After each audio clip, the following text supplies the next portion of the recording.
Stand by to launch FanStream Sports. 3, 2, 1. Let's start. Hello, sports fans. Welcome to FanStream Sports. Nothing but pure sports. This is the JP Show. JP, it's so good to hear you back on the air. Stand by. Now, here's JP. All right, welcome into a Thursday edition of the JP Peterson Show. Sorry we're a little late today. All my fault. This is what always happens. I'm up at 6 o'clock today doing stuff, getting all things ready. And whenever I get up early or show up to the airport early or do anything early, it always turns into a disaster. So this is why I always do things at the last minute. This is why because that's what works for me. I'm the same way. I'm telling you, whenever you're up against a deadline or something, or you got to get it going quickly, I feel like you perform your best. Crush it. You know, Yeah. And living on deadline my entire life, working in a newsroom, it suits me. And getting started early just does not. Like every time if I show up for a live shot early or whatever I'd ever do, I would forget to put my microphone on. Or I would just forget something. Whereas if I run in with my hair on fire, everything goes great. I don't know why. But here we are. Sorry, we're a minute late this morning because my computer. We'll survive. I think we'll survive. Here we are. We want to let everybody know exactly what's going on and how it always goes down. So we're very transparent here, and that's what we do. So welcome into the show today. We got lots of fun stuff to get to today. Nick's got a rant ready. Can't wait. Why are you ranting that Berhalter is fired? I thought you'd be celebrating. I listen. I don't know if I'd call it a rant necessarily, but I want to have an honest conversation with you. So I would call you the casual United States soccer fan, maybe. Yes. I right. would take that. And I would say most of the listeners who watch soccer are probably on the casual basis. Yeah. And I think it's fair after this decision. We need to have an honest conversation. So I'm looking forward to doing that later in the show. Okay, that sounds good. It might turn into a rant. Well, let's hope so. I like rants. Rants are good. Rants are good for sports radio. So let's get after it. I'll probably rant about the Rays offense, although completely expected. Last night they go 0 for 10 with runners in scoring position, get 10 hits, walk 5, get 5 walks, 15 base runners, 1 run. Talk about lacking the clutch gene. I mean, you just can't get a big hit. And this has been a problem all year long for the Rays. They can't get a big hit. So we'll talk some Rays. I have some thoughts. Everybody making a big deal about the Rays tried to get Aaron Judge. I knew this one would find you. Jesus. Have I not taught you people anything? Have I not taught you people anything about this? So we'll get to that. Speaking of soccer, I think it's always best when the losing team goes into the stands and brawls. I think that adds a little flavor to the festivities, and that's what we saw last night in Charlotte as Uruguay loses to Colombia 1-0, and with Nunez, their star players they're going up into the stands and fighting with the Colombian fans, which that's just nuts. If you've seen any of the video, by the way, sometimes these fights are hilarious, and there were some people in these fights that were absolutely hilarious. So that was fun. So we'll get into that. We'll do our Bucks preview today of the edge rushers, which is going to be a huge key to the success of this defense, and I think it's also probably one of the most unpredictable segments on this team. I think it could really go either way, and I think it's a huge key.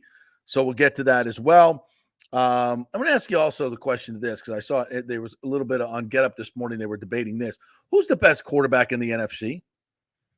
Think about that. Chew on that for a little bit, and then we'll get to that a little bit later as well.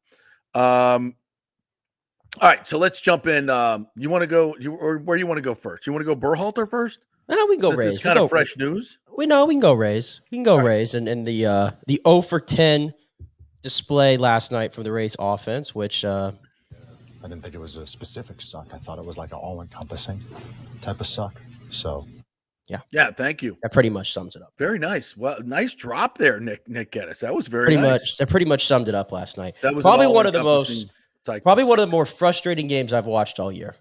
Truthfully. Josh Lowe came up on 2 big spots, nothing. 0 for 5 on the night. And meanwhile, his brother's pretty good. Brother's a pretty good hitter. Oh, the one the Rays gave away for Yeah, that guy. 4 of what Blake Snell would call him. Yeah. Slapdick prospects. Yeah, that guy. I've had a lot of those lately. Had a lot of those sprinkled throughout the major leagues are a bunch of things the Rays could have held on to, but did not. So anyway, last night, again, frustrating offensive night. Thought Yandy had a chance there at the end. Nice play by the center fielder. What's his nuts? With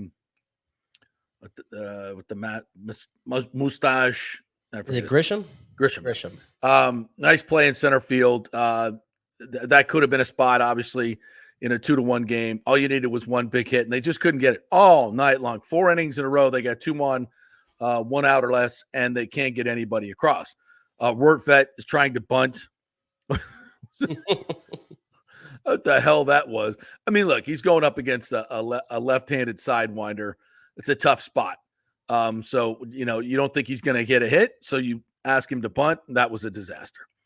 3-pitch strike. Two fouled off bunt attempts. First and second, nobody out. And then Arozarena, was it Lowe struck out, and then Arozarena makes it out. It's awful baseball. They just don't. They have zero clutch gene. They have zero clutch gene, and I saw the numbers. Evan Klosky put it up. Runners in scoring position, they're 24th in average, they're 27th in OPS, and they're 28th in home runs. Like they just can't. They're allergic. They're allergic to getting runs to come home when they have guys on base. And I'm not saying sometimes you get unlucky. You hit the ball hard, and that happened a little bit yesterday. I get that. That's baseball, though. Mm-hmm. That's baseball, though. But you make your own luck. And the Rays just got none of it right now with runners in scoring position.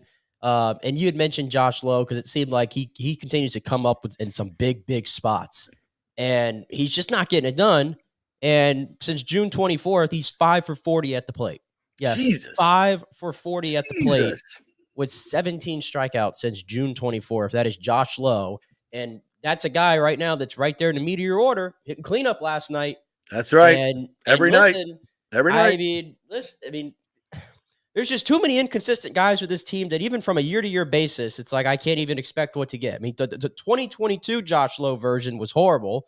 Then the 2023 version, as I had said, was a stat line that was reminiscent of what Ronald Acuna did in Atlanta. Nobody else had the stat lines that Josh Lowe and Ronald Acuna had. Right. And then this year, and again, I know he's had injuries, Josh Lowe's back to what? Hitting 210? Yep. 5 home runs, like 14 driven in. Like, It's bad. It's really, really bad. And this is the guy that's supposed to be driving your offense. And because it's new and it's fresh. Wander Franco now charged with human trafficking. So it just continues to pile up. And I don't want to, you have to say that the Rays did not see this coming, but character matters, right? They didn't see this coming. And it's screwed up their entire plan because they built everything around having a transcendent talent at shortstop that was going to be tremendous defensively, be a top 10 offensive player in the league. He wasn't going to hit 40 home runs, but he was probably going to get you 25, probably 80, 90, maybe 100 RBIs every year. And that's huge for shortstop. You build around a foundational player like that, and you had him at a very, very reasonable contract for a long, long time. Yeah.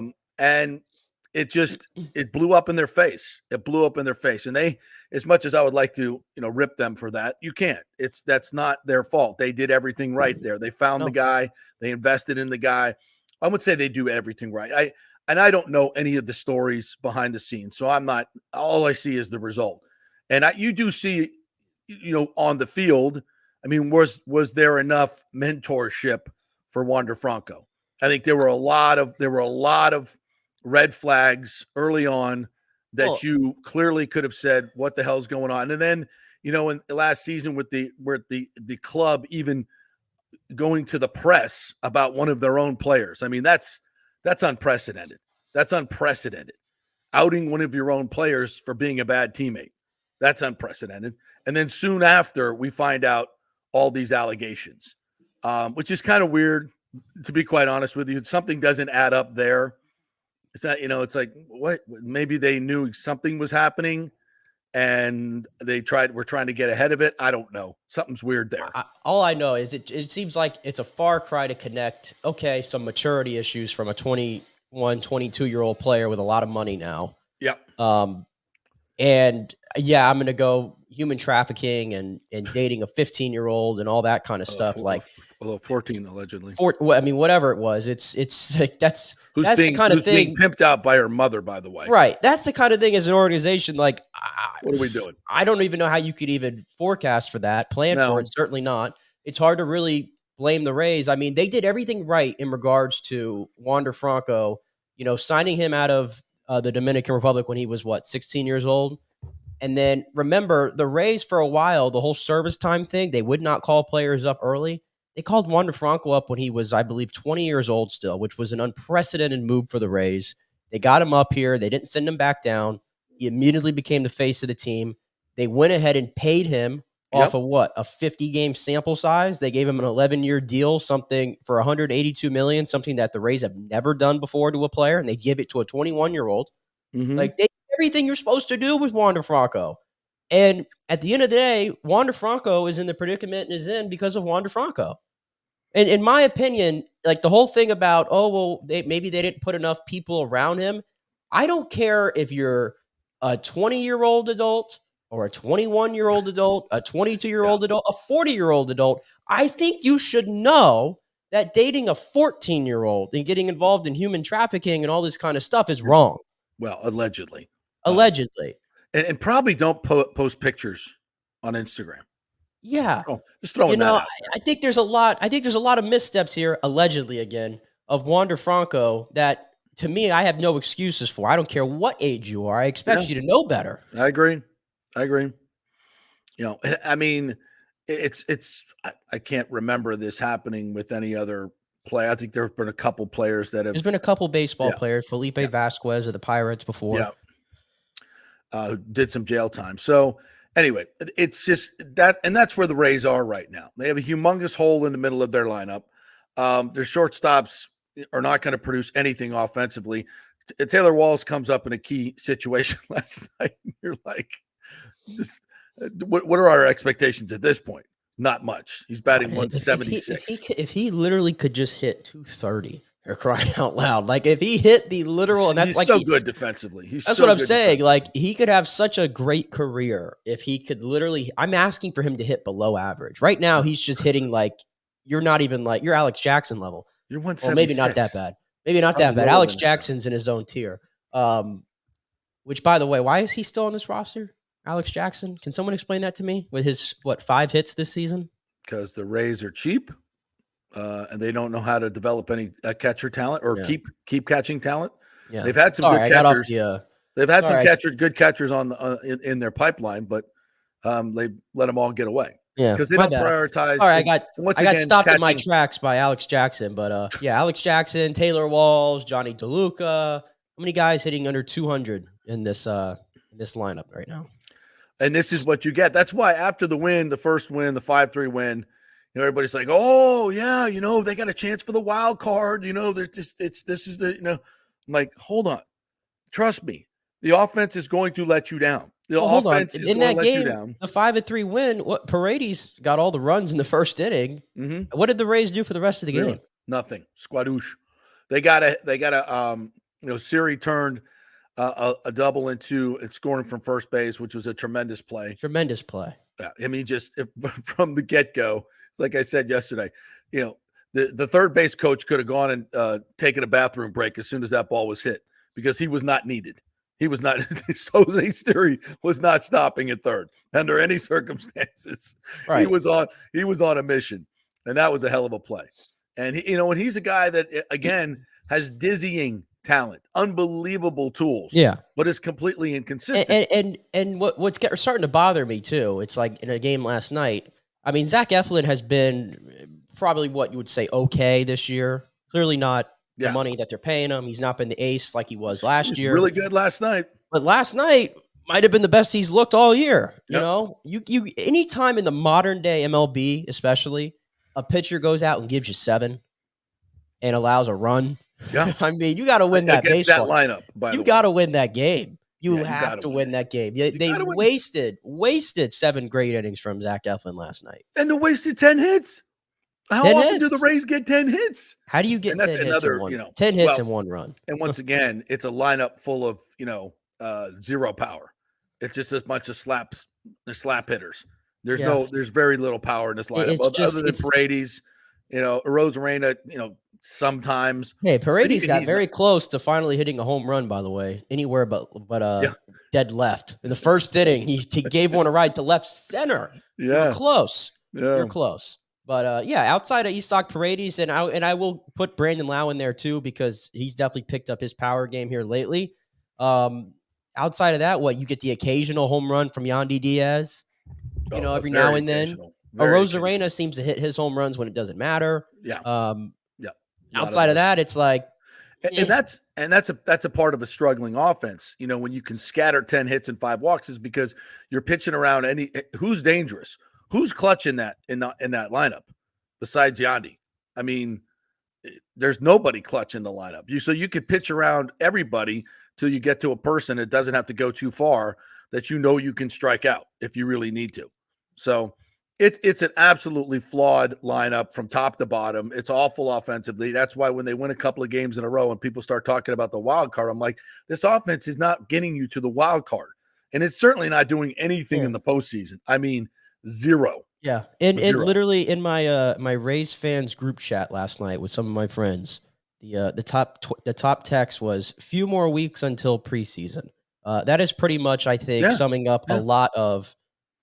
I don't want to put words in everybody's mouth, because I know there's a lot of Rays diehards out there who will ride or die, and that's great. We need those people. Sure. But I think there is a lot of Tampa Bay fans who are probably looking like, when's training camp start? When's week 1 start? Yeah. I think we got it in 12 the days, by the way, is the answer to that question. 12 days. There you go. We So got 12 days. Yeah. Yeah. So, and football season's right around the corner. I cannot wait. it's like I said, what is the weird, remember the days it's like we used to look towards the Rays and the Lightning to give us like some hope and positivity, and it's like we're flip-flopped here. We're looking towards the Bucks to give us the hope and positivity, which I enjoy, by the way. And it's not just the Bucks, it's college football. I mean, It's college football too. I think college football has so many compelling storylines this year. And by the way, we're going to get to this. There's a lot of chatter out there that FSU is not going to get in the SEC or the Big Ten. And I find that ridiculous, number one. Well, first of all, I know a conference, by the way, that's open and accepting and just had their media days the last couple days. Just saying. No offense. Hey, you come right in and be the big boy right in the conference. Well, I will say this. It's better than the ACC. I was going to say Big 12 is better than the ACC. Right, your mark at least has ambition, JP. Yeah. A lot of ambition, in fact. Yeah, but there's this chatter of FSU's not an AAU university, therefore the Big Ten is not going to take them. I think is ridiculous, because they are a fine academic institution, certainly as good as some of the others in that conference. Just because they don't have one distinction, which they're on the cusp of getting. Nebraska had it but lost it. Did they kick him out? No.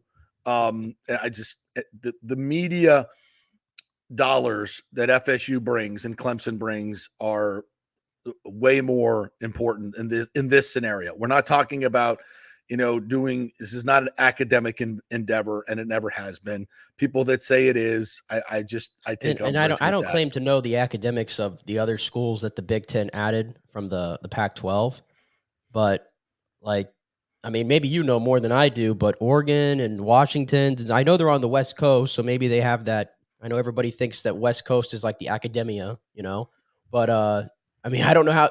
What I'm saying is, are there academics? Cal Berkeley, which is now wacky anyway. My point is, it's like, what are the academics? Like, are they outweighing FSU so much on that? Like, didn't FSU just get inside like the top 20? Yeah, nationally. AAU is not the only measuring stick of academics. There's a lot of other things that these academics use. I don't think it's obviously it's a factor, but I think it's way down the priority list when it comes to what we're talking about. This is for football and somewhat basketball. This is about eyeballs. This is about TV contracts. So I don't think that, I don't know. We'll see. We'll see how it plays out. But if FSU gets snubbed from the SEC, that wouldn't shock me at all.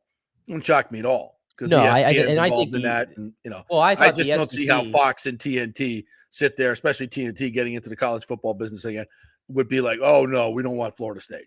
Are you out of your mind? I thought the SEC argument would have been more about the market itself, because they don't really need like it would just be like kind of not oversaturating it necessarily, because I feel like, I mean, Florida State's Florida State, but you already have that market covered.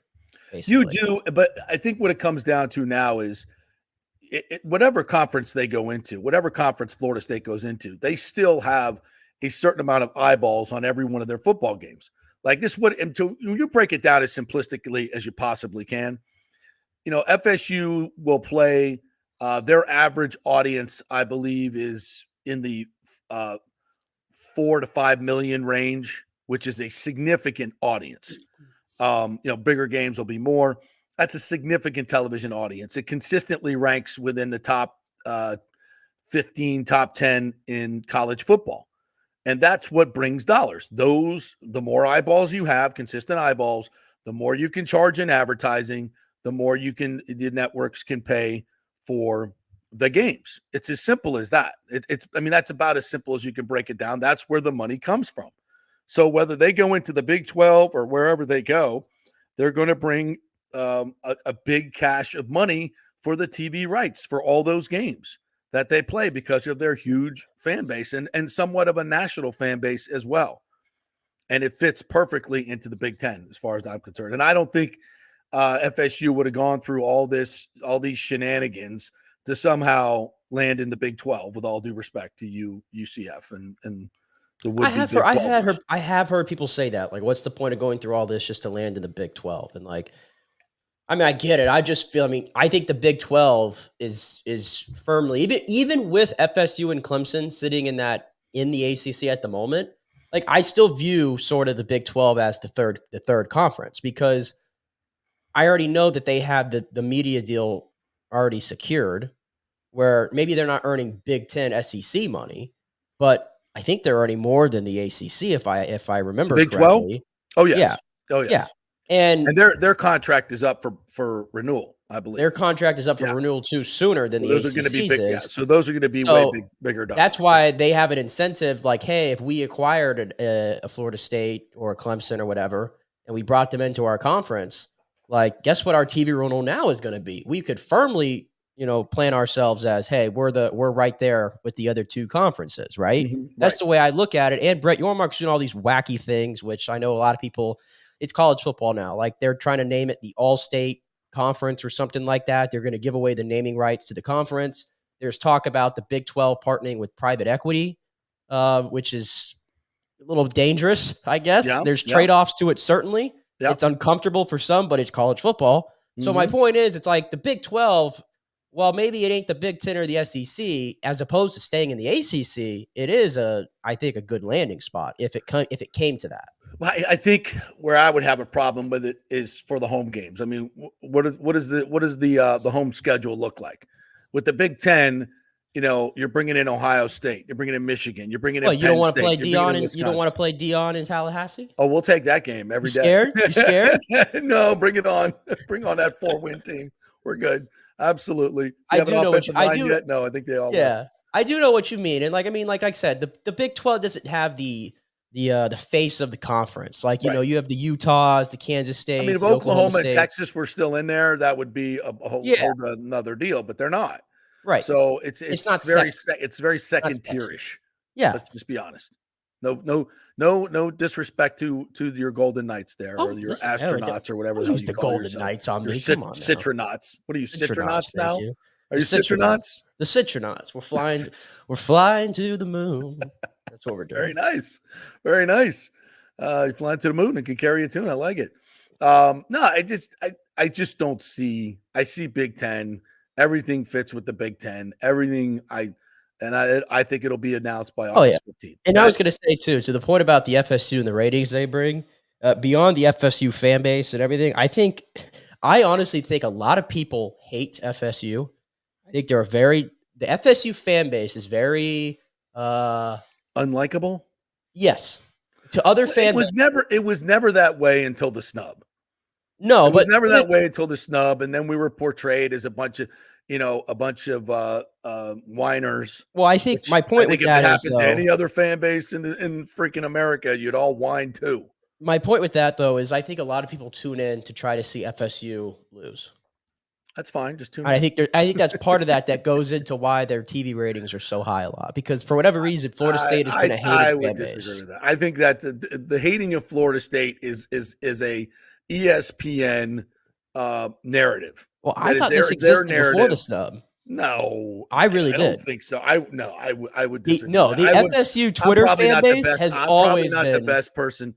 No, I'm telling you. If you ask any college football fan who's the most annoying fan base on Twitter, for example, I know Twitter's not real life, but Twitter fan bases, the FSU fan base is known. It's always been known as that. Let's. There's got to somebody's done a poll.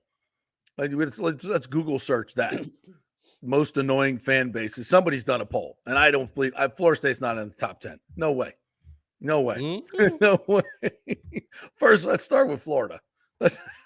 Let's start with the Gators. Here we go. College football's most annoying fans revealed in recent poll. Okay, here we go. Might be about the in recent poll. Florida State. This is Florida State. This is from last year. This is for this year, actually, 2024. Is this pre-snub or post-snub? Post-snub. Well, we might be ranked then. But pre-snub, Florida State no is way. 8 on the list. Florida State's 8. All right. I think if it's do we have a pre-snub list? I'll try to find a pre-snub list eventually. This is on this what you asked for a ranking. Live, you got it right there. Live producing right here, folks. There you go. Number 8. So who's ahead of them? I think we all want to know. Alabama was number 1. Oh, absolutely. And then Bingo. Ohio State. Of course. Yes. Michigan. Yes. Notre Dame. Of course, everybody hates the winners. They hate the winners. Right. Notre Dame. Yep. Texas. Oh, God, yes. And then 3 in a row. Yes. 3 in a row. And this, I guess, again, this is funny. These 3 are right next to each other. Florida, Miami, Florida State. But we're third. We're third in the state. Yes. That's the only time we're third in the state, by the way. We're clearly the best team in the state now. Come on. That's not even debatable.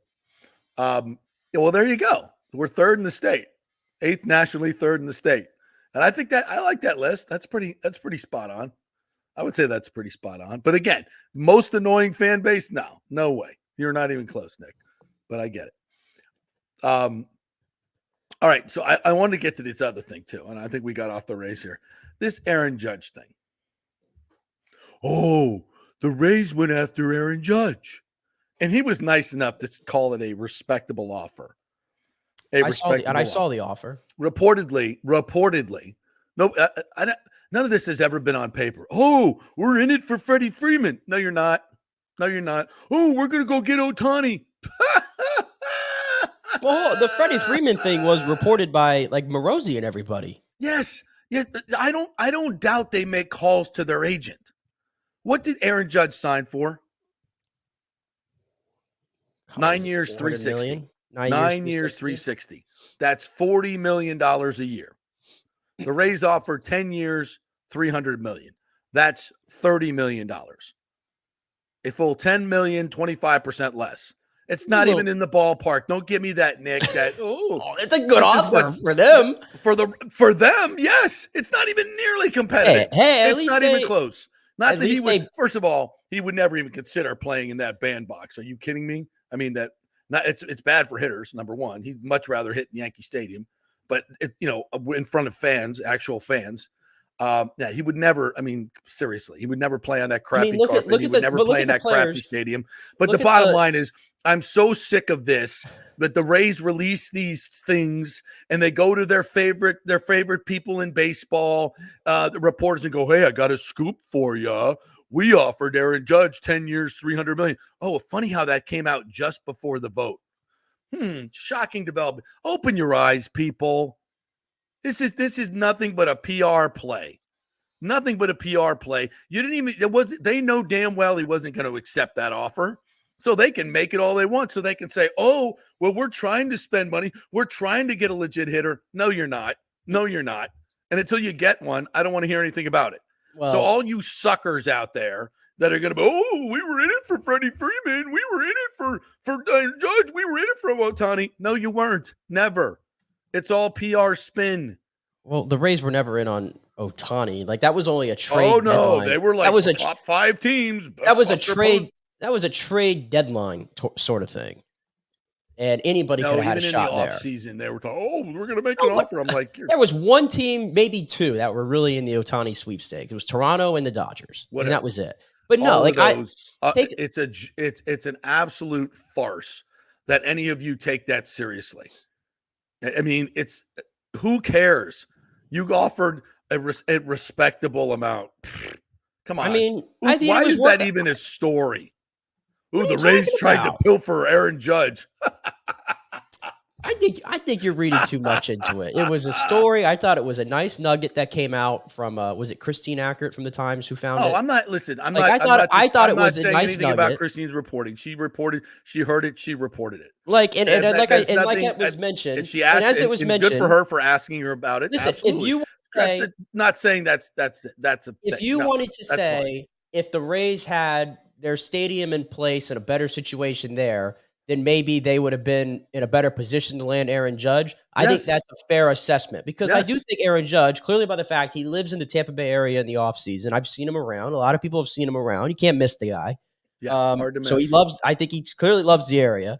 But you're always going to have a hard time attracting players to play in that state. It just is. It's just a reality. 8,000 people. Yeah, of course. It's just a reality. But I know the Freddie Freeman thing. I mean, what was it? They had topped their offer around $140 million, I think, and the Dodgers might have. I think they paid a little bit more than that. And again, if it's a similar offer, who runs the Dodgers? If it's a similar offer between Andrew the Rays Freeman, and the Dodgers, where do you think you're going? Oh, okay. How much are you guys going to offer? I'm going to offer 25% less to tell everybody we were still in it for PR purposes. Come on. Don't be such a sucker, purposes. Man. Because they want to appear like they're actually going to spend money, and they never are. JP, under this at that same group. time, never. They were giving Until out. You do, I don't want to hear it. JP, until you land somebody, I don't want to hear it. At the same time that this was happening, the whole Freddie Freeman thing, they had just given Wander Franco his big deal, which we said was unprecedented. And even though all backloaded, they were never planning on paying that anyway. Just like they weren't planning on paying Trev Glasnow or Eflin. Hold on. Go ahead. Well, I already know you're going to push back on it. I already know you're going to push back. No, say it. You're the voice. You already brought it up. You're the voice of the Rays sycophant fan, so I want to hear it. I don't think I'm being a sucker, but I don't think there's always some grand sort of, plan for PR or whatever when it comes to these things all the time. Like, I just think it's fair to say the Rays have tried more recently than they have before. And I think there's evidence to that. You might cut, but your argument's going to come back with, well, they were never planning on paying that, whatever. I understand that's from your point of view. I'm just saying it's fact. I'm just saying at least Longoria's contract was going to kick in. They traded him. When Blake Snell's money was getting big, they traded him. David Price. These are facts, man. They don't pay the big money, and they were never going to pay Aaron Judge. Never. We'll make an offer 25% below market value and say we were in it when you never were. But we tried. I don't want to act like 10 years and $300 million is some just meh offer. It's a non-op. They knew he would never take it, and they would never pay it. So why not throw it out there? Anybody could have offered him 10 years, $300 million, knowing damn well he's not going to take it. And then you want credit for that? That's ridiculous. Come on. I'm not saying a little bit more sophisticated than that. I'm not saying they deserve credit. Why are we putting it out there, though? Why are we putting it out there? So what is the point of that? To show that, we would have spent money. We're trying to spend money on these big guys, but we keep getting outbid. How do you know the Rays just put it out there? Come on, dude. I've been around a little bit longer than you. I guess I've seen some things. How does it just pop up as the Yankees come to town and the vote's about to happen? Do you think that's by happenstance? And it's besides the fact it's an absolute nothing burger. It's a mute point because he's not in the Rays uniform. I have breaking news. I offered to buy the Rays last month. I offered $1.7 billion. So I was on some breaking news right here. I tried for you people. I really did. I was going to move them to Tampa. We're going to get a new stadium there, a beautiful stadium where Aaron Judge would want to play. In front of lots of people, where they move the place to where the fans are. Like the Braves did, and went from spending 110 million to 260 million on payroll because now they have revenue because they have a great stadium. It's beautiful. Everybody goes. They have the best. I tried to do that for you people, so I want to get full credit for it. I want to give full credit that I tried to buy the team, but I came up a little short though. So I just want to make sure that maybe we can do a story on that. Can we do a story on that? Same thing. The Rays didn't have the money. I don't have the money. It's a farce. What's the point? What is the point? Except for people, we were in it on Aaron Judge. No, you weren't. No, you weren't in on Freeman. I just took it as a. I didn't look at it as this serious though. I was just a little nugget. They keep feeding it to the people in the press so they can get some stories and some clicks and everything. No, I'm not talking about the Times. I'm not talking about that.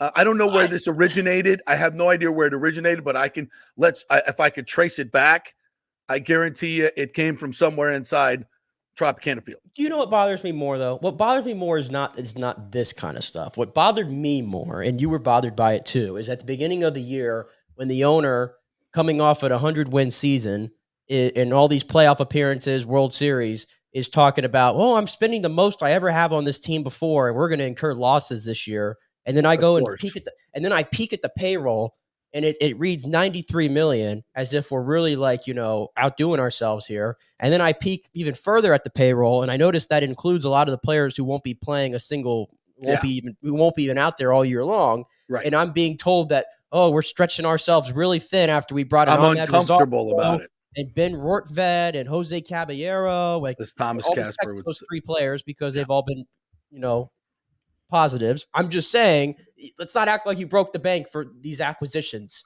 No, I'm more bothered by stuff like that than that come out. But it's the same thing. But it's all the same thing, Nick.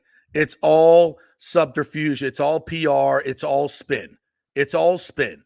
And until you go spend real money on real players that can hit in big situations, I don't want to hear it. I did get a kick out of this comment from Rick.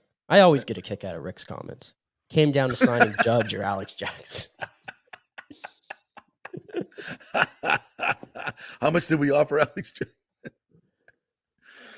Oh, yeah, it's come on, man.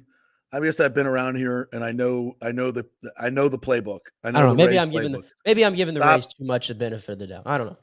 Stop being suckers for this stuff. It's an absolutely pointless story, in my opinion. And again, it's all spin and it's all PR. So, how many other teams offered Aaron Judge? Are we doing stories on what the Indians offered? Are we doing, what did the Mets offer? What did, it makes us look so small too. So, we offered 300 million. We did, so what? Even if it's true, you may have offered it. I'm not saying maybe they put in an offer. Maybe they called the agent. I mean, where's the proof of that? First of all, where's the proof of it? Who said somebody said we offered it? Big whoop. I did like Aaron's explanation. The whole thing about they're a rival, and I couldn't imagine playing for them because of that or something like that. That he said it sells really well with the fan base, doesn't it? I respect his there, but I have a hard time believing that had much to do with his decision to not take that offer. Yeah. Trust me, if it was 10 years, $450 million from the Rays, he would have taken it. I don't know. I really don't know. Well, yeah, you're still getting, it's only $5 million more a year. So Yeah, but I will say if the Rays, but he if lives the in New Rays- York. He lives in New York, so it's actually 10 million more a year, maybe 15 million more a year. I will say it's a fun thing to think about. Could you imagine if Aaron Judge was in a Rays uniform? Like, I don't feel like he's on that short list of players that like you would go out of your way to go see. Well, in person yes, and Nick, everything. that's a great point. Yeah. Yeah, imagine if we had players, superstar players that people actually wanted to go see. Yeah, like that's worth like the the epicenter price of admission. That's like Imagine. for example, you don't see baseball highlights anymore on SportsCenter, but you know what you do see? You see highlights of what WNBA. Ohtani's doing and what Yeah. highlights of what Aaron Judge is doing. Yeah, it's star power. Yeah, absolutely. They move the needle, and we're not, and as long as we have this ownership group, we'll never be in the conversation. As long as the stadium is located where about 10% of the market can actually get to it on a weekly basis, then that's what we're going to get. And unfortunately, that's exactly where we're headed, which is so freaking sad. I didn't even for look, baseball by the way. fans. What were the attendance for these two games in New York? Well, they were 70% Yankee fans as we priced the Rays fans out for the Yankee series. So I don't even what does it matter? Because they're not Rays fans. Just under 20,000 yesterday. It's good. Yeah, and it's John Hill and anybody else who was there. You want to tell me from what I could tell from the crowd noise, sounded like 70%. John Hill. If you're watching, John, you can chime in again. What was it? 70%. Oh, I told you every time you go to a Yankees game now, it's like it's not even comfortable when you're there. Yeah, right. Yeah, and it's really expensive too. Let's go. Let's take a break. We'll get on the website, see what tickets are tonight for Yankee fans to buy. We'll take a quick break. We're brought to you by the great folks at the Jeeves Law Group, JEEVES lawgroup.com. I'm going to see Scott Jeeves today. Looking forward to chatting with him about the FSU situation and many other things. I'll bring you back some. He's very busy this week. We try to get him on, but he's, because of course he gets a lot of calls. JeevesLawGroup.com. Go to the website and get a free case evaluation. If you have any legal trouble, just call them. Tell them you heard it on the JP Peterson Show, and they'll give you a free case evaluation. Save you a lot of money there. And, of course, our great friends at Hydrate Heroes. TryHydrateHeroes.com is the website. You get a free 3-pack of this great tasting drink, hydration drink. In this heat, you got to stay hydrated. You get all the electrolytes. You get the amla fruit, the mushroom blend, all the good stuff, none of the bad stuff, and 5 calories per serving, and it tastes great. It's HydrateHeroes.com. 15% of their gross sales going to military charities for our veterans. So all good stuff there. Back in 3 with some Bucks talk and all kinds of fun stuff. Stay with us. Summer is here, and it's the perfect time to shine with the exquisite June birthstones, Pearl, Alexandrite, and Moonstone at the Golden Diamond Source. Each gemstone carries its own unique significance and style, making them perfect for any summer occasion. Did you know the 30th anniversary milestone is Pearl, the traditional stone for this special occasion? And right now you can enjoy 5 years of interest-free financing. That means you can own a stunning $5,000 ring and pay only $83 a month with 0 interest for 5 years. That's a great deal. And shop online and get 15% off the June birthstones. And we love our partners, local businesses that have been here for 40 years. That's right, the Golden Diamond Source has been here for 40 years. Julie and Steve Weintraub have done so much in our community. We thank them, and we shop there. It's the Golden Diamond Source, 3800 Olmerton Road, always online at thegoldendiamondsource.com. Happy summer. As we head into summer and hurricane season, you must make sure that your home is fully insured. Over 40% of people in Florida are not fully insured because property rates have gone up lately. Your home is worth more, so it needs to be insured. Call the great folks at Italiano Insurance, 813-877-7799 to make sure you're fully insured. And also, you might just save some money. There are new companies coming into the state all the time. In fact, we just shopped our homeowners insurance, and I'm telling you, folks, we saved over $550 because Charity, the great customer service at Italiano Insurance, did all the work and found us a better company and a cheaper company. She'll do the same for you. 813-877-7799. Do something about these high rates. Shop them around. Could save you lots of money. It's Italiano Insurance. Been doing business here locally for over 60 years. 813-877-7799. Tell them JP sent you. Hey, Tampa Bay sports fans. This is 2-time LPGA major champion Jane Geddes here. After winning the US Open and 10 other LPGA events, I wanted to try something completely different. So I came right off the top turnbuckle and landed in the crazy world of WWE. And yes, you heard that right. That's WWE. Working for the Vince McMahon as the VP of Talent Relations for the company. Now, though, I want to work for you. Everything I've done in my life, I've done with incredible passion. And now I've turned my focus to leading the best real estate team in Tampa Bay, the Gettys Gordon Group with Keller Williams in South Tampa. If you're looking for a new home, an investment property, or looking to sell your current home, we will give you major championship level service. When you choose Gettys Gordon Group, you become part of our inner circle, like family. So if you're looking for a few golf tips or a golf course view, we're going to stripe it right down the fairway. Call me at 813-485-6808 or go to gettysgordongroup.com, or again, give me a ring at 813-485-6808. JP here for TryHydrateHeroes.com. That's our new website where you can get a free 3-pack of the great Hydrate Heroes electrolyte hydration drink, all for free. Just go to TryHydrateHeroes.com. We'll send you a 3-pack. While you're there, go ahead and buy the 30-pack for just $29.99. Special going on, less than $1 a serving. For all the good stuff, none of the bad stuff. Folks, a lot of these hydration drinks have tons of sugar, tons of calories. Hydrate Heroes, just 5 calories, and they have all the electrolytes in there, plus other stuff that's going to benefit you. A mushroom blend that will help with inflammation. So much other good stuff in there, none of the bad stuff. It's Hydrate Heroes. Go to TryHydrateHeroes.com and get your free 3-pack. The new Tropical Punch flavor is out, and it is fantastic. They'll send you some. Just go to TryHydrateHeroes.com. Get all the information there.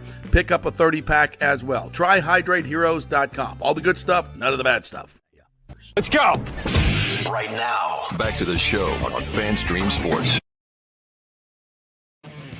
All right, welcome back to the JP Peterson Show, brought to you by Bay Area Modern Medical Center, BAMMC.com. Medical Director Chris Lugo will join us at 11 o'clock. So I asked him about preventing injuries. Pickleball injuries, I think, have become like the number one emergency room, other than scooters probably, deal, right? So all you guys that are getting into pickleball and just weekend warriors in general, how do we avoid injury? That's so that will be a key topic today. And if you have any questions, any health questions at all, hit us up in the comments, and Chris Lugo will join us at 11 o'clock, and we'll go through that stuff. Get on the Nick Geddes weight loss plan. How much have you lost now? Are you building back up now, right? I built back up a few pounds, so I guess at the moment I've lost 17 pounds. Nice. How do you feel? You feel different? Yeah, for the most part. Definitely more in shape, I'll put it that way. The heat is not bothering me as much as I've dropped a few pounds. Yeah. So, and you're a very active on the weekends guy, playing roller hockey and all kinds of stuff. I am all over the place with hockey. You have young and supple, stretchy muscles, not like us old guys. Yeah, and I even found out I'm playing now in a Tuesday night league there at the Lightning Maid Training Center, which I had no idea existed, by the way, over there off Del Maybury. So I'm playing a Tuesday night league there inside, 3-on-3, and it's fantastic that it's inside, because on Sundays I play outside, and it is that brutal. One is a little painful sometimes. But yeah, very active with hockey right now. Cool. By the way, I don't have access to putting up the comments today because of my login issues. So if you want to go through some of the comments and give some love to our listeners, feel free. This would be a good time to do that. Yeah, I'll start with Rick's comment here, because this traces back to some of the missteps here, I guess. The Buster Posey curse. Rays need to sign him to a one-day deal. Just we were talking about Alex Jackson. Stu hears Buster Posey and he screams while grabbing his wallet and hiding under his desk. Who was somebody did that, right? Somebody went and signed somebody back to heal the wounds. I forget who that was. If you guys remember, put it in the comments. I forget who that was. But anyway, good comments there. Anybody else? I was gonna say Nathan Elliott put a thing on here at the end. He said Rays are amongst the cheapest game day trips in MLB. And I have done some light research into this during the break. And just in general, I did research on this because I saw you were in Atlanta. Mm-hmm. And I thought about, man, it'd be nice to take a nice little trip to a Braves game and see what the whole fuss is about. Mm-hmm. And I had looked into tickets into Atlanta, and I will say, like, the cheapest tickets, even like just so go to like a Marlin game, was like $60. Like, it was not very cheap. You know what I Whereas, paid? like, how much $15 a ticket. for? Well, I did not so see that. Let me explain. So we wanted to go. I was with Ashley. Ashley's not a huge baseball fan, so we weren't going to go there and stick around for like a couple hours and watch baseball. We weren't going to do that. So we just wanted to get a look at the stadium, get a look, check it out, everything out, see the vibe, all that stuff. Go into the Battery, have a few drinks, all that stuff. So we went on. This is like day of July 4th. And got $15 standing room only tickets. And we went up to the Chop House and had a nice little table area there.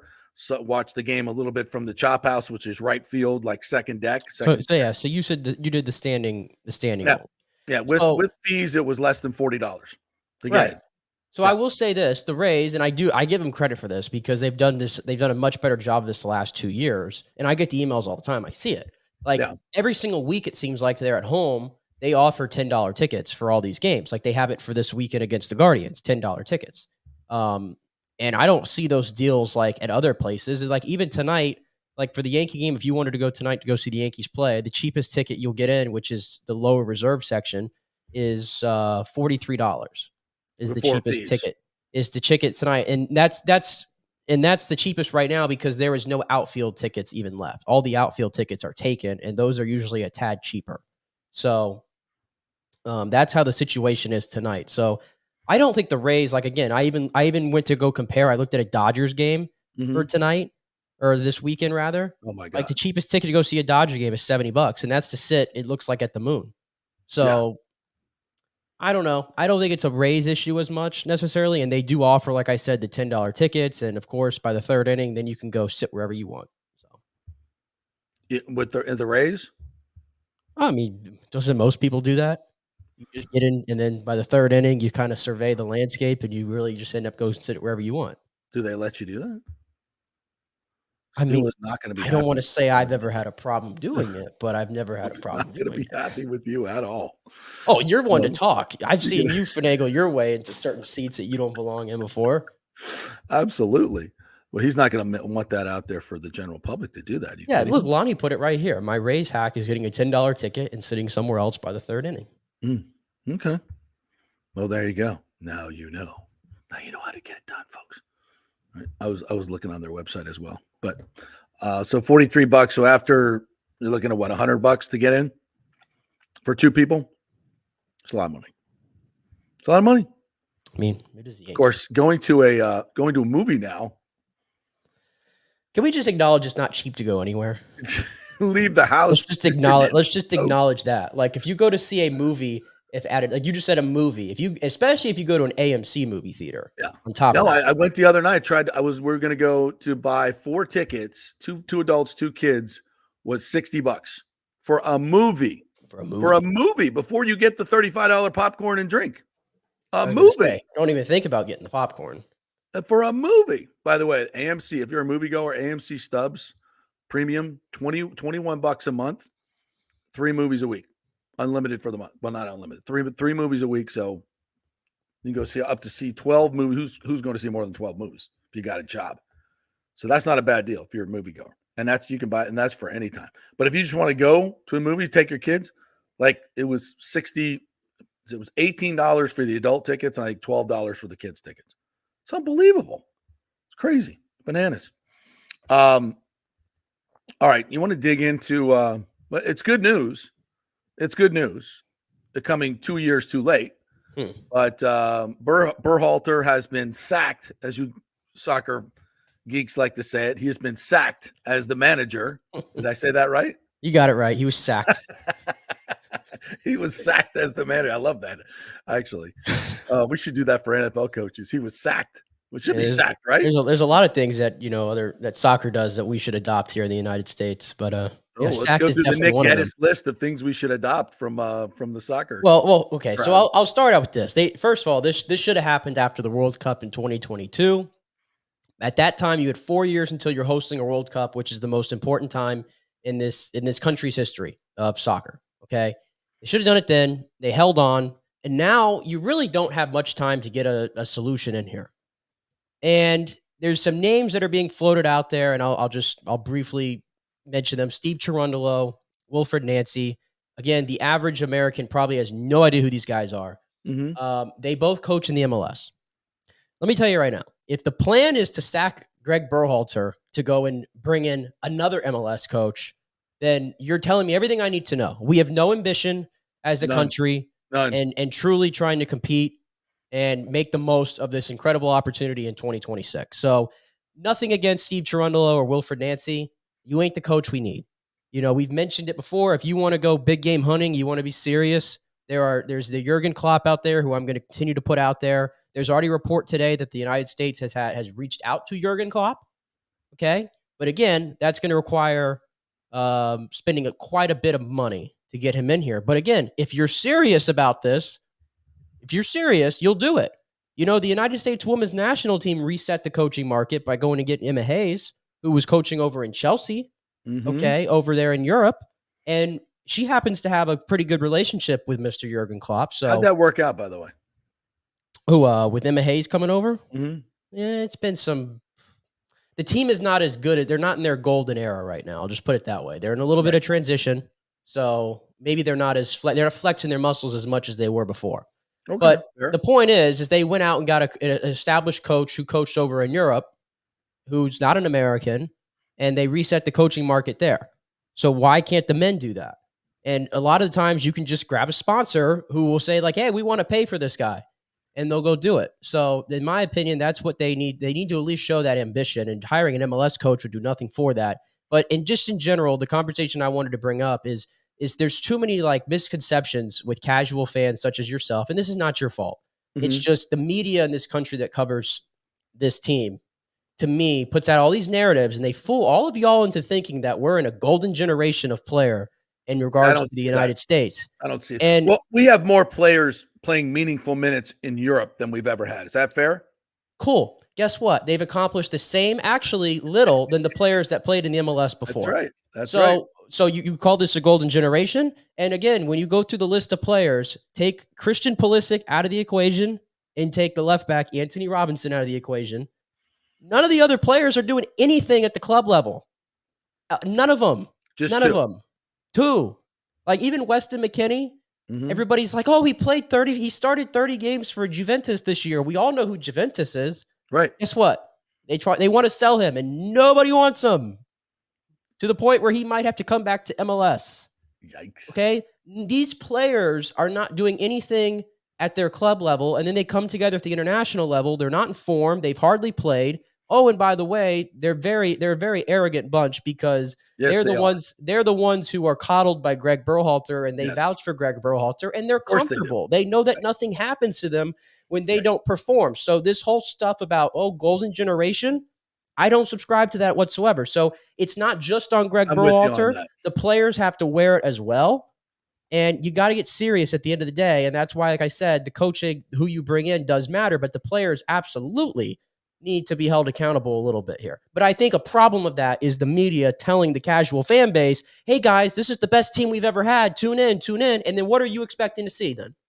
At least get out of your freaking group in the Copa American. You're not expecting to lose to Panama, are you? When you get told this stuff as a casual fan? No. And that's you should have beat Bolivia by more than you did. This is my point. There is a messaging issue in this country for this team. Well, a lot of that is hype from Fox. You know, of course they want to, and I'm sure they believe it. They want to sell this team. And boy, who's more disappointed than Fox? I mean, you can't even get out of your group. I mean, how much did Fox pay for Copa I can't even explain how much of an epic failure that is. You were gift wrapped. You were gift wrapped at the very least. Yeah. Getting into the knockout stages. I just saw Canada playing in a semifinal. That's right. Canada. By the way, their coach, what is it? Jesse Marsh? Jesse Marsh. He's not even. He wasn't even mentioned in the top 15 of the ESPN list of possible replacements for Greg Berhalter. Why would you leave Canada right now? Because Canada clearly is in a better spot than the United States. Yeah, they're better at soccer than we are. Jesus. Well, they are more socialist. So there's been other countries that, like Morocco, for example, got to like the semifinal of the World Cup. Morocco. Morocco. I'll say this. I've seen Iceland go into the knockout stages at the Euros. Like Iceland. I'll say this: if we don't hire Klopp, then I'm not even paying attention. You're not serious. Well, I don't want to put it like that because again, Jurgen Klopp still has to make the decision if he wants to do it or not. Well, it's clear he has some interest with his little Instagram, happy 4th of July, America, all this. He's interested. I'd make him say no. If you offer 10, you offer 10 million and he wants 50 million, we're hosting the World Cup for God's sakes, and we need a coach. Go get the best one available. And correct me if I'm wrong, but rarely does a manager of this quality, see how I speak there? I like it. Come available, right? Correct. At this particular time. He quit Liverpool. Yeah, because he was burned out at the club level. Right. So he's available. He's ready to go. It's gift wrapped. Yeah, this is a top 3 coach in all the world. Let's go. Like this shouldn't even be a choice. If we're America anymore, and by the way, we just print money anyway. So what does it matter? The number, just print it and give it to them. Send it over in a plane like we do to Afghanistan. It's fine. Just millions of dollars. Plop it down. Let's go. At least we get something out of it. Let's go. All right, I solved it. God, it's so easy. All right, we'll take a break. When we come back, Chris Lugo is going to join us. Our second hour, we're going to get into the Bucs edge rushers. Who's the best quarterback in the NFC, and where does our man Baker Mayfield bake? Where does he rank in the best quarterbacks in the NFC? I think it's a very interesting topic, and we'll maybe talk some Rays baseball and the FSU situation as well. All that and more coming up. And Chris Lugo is going to join us to talk about how you guys can stop getting injured playing pickleball. So stay with us. We're brought to you by Extravaganza Productions. The great folks over there, Dolly Brown, Paul Thomason, who will make your event absolutely sing and sound great and look great, because that's what they do. Great producers over there, creative folks. If you have an event coming up for a charity event, let the pros do it. Extravaganza Productions, get a free creative meeting by mentioning this wonderful show. That's extravaganzaproductions.com. Back in 3.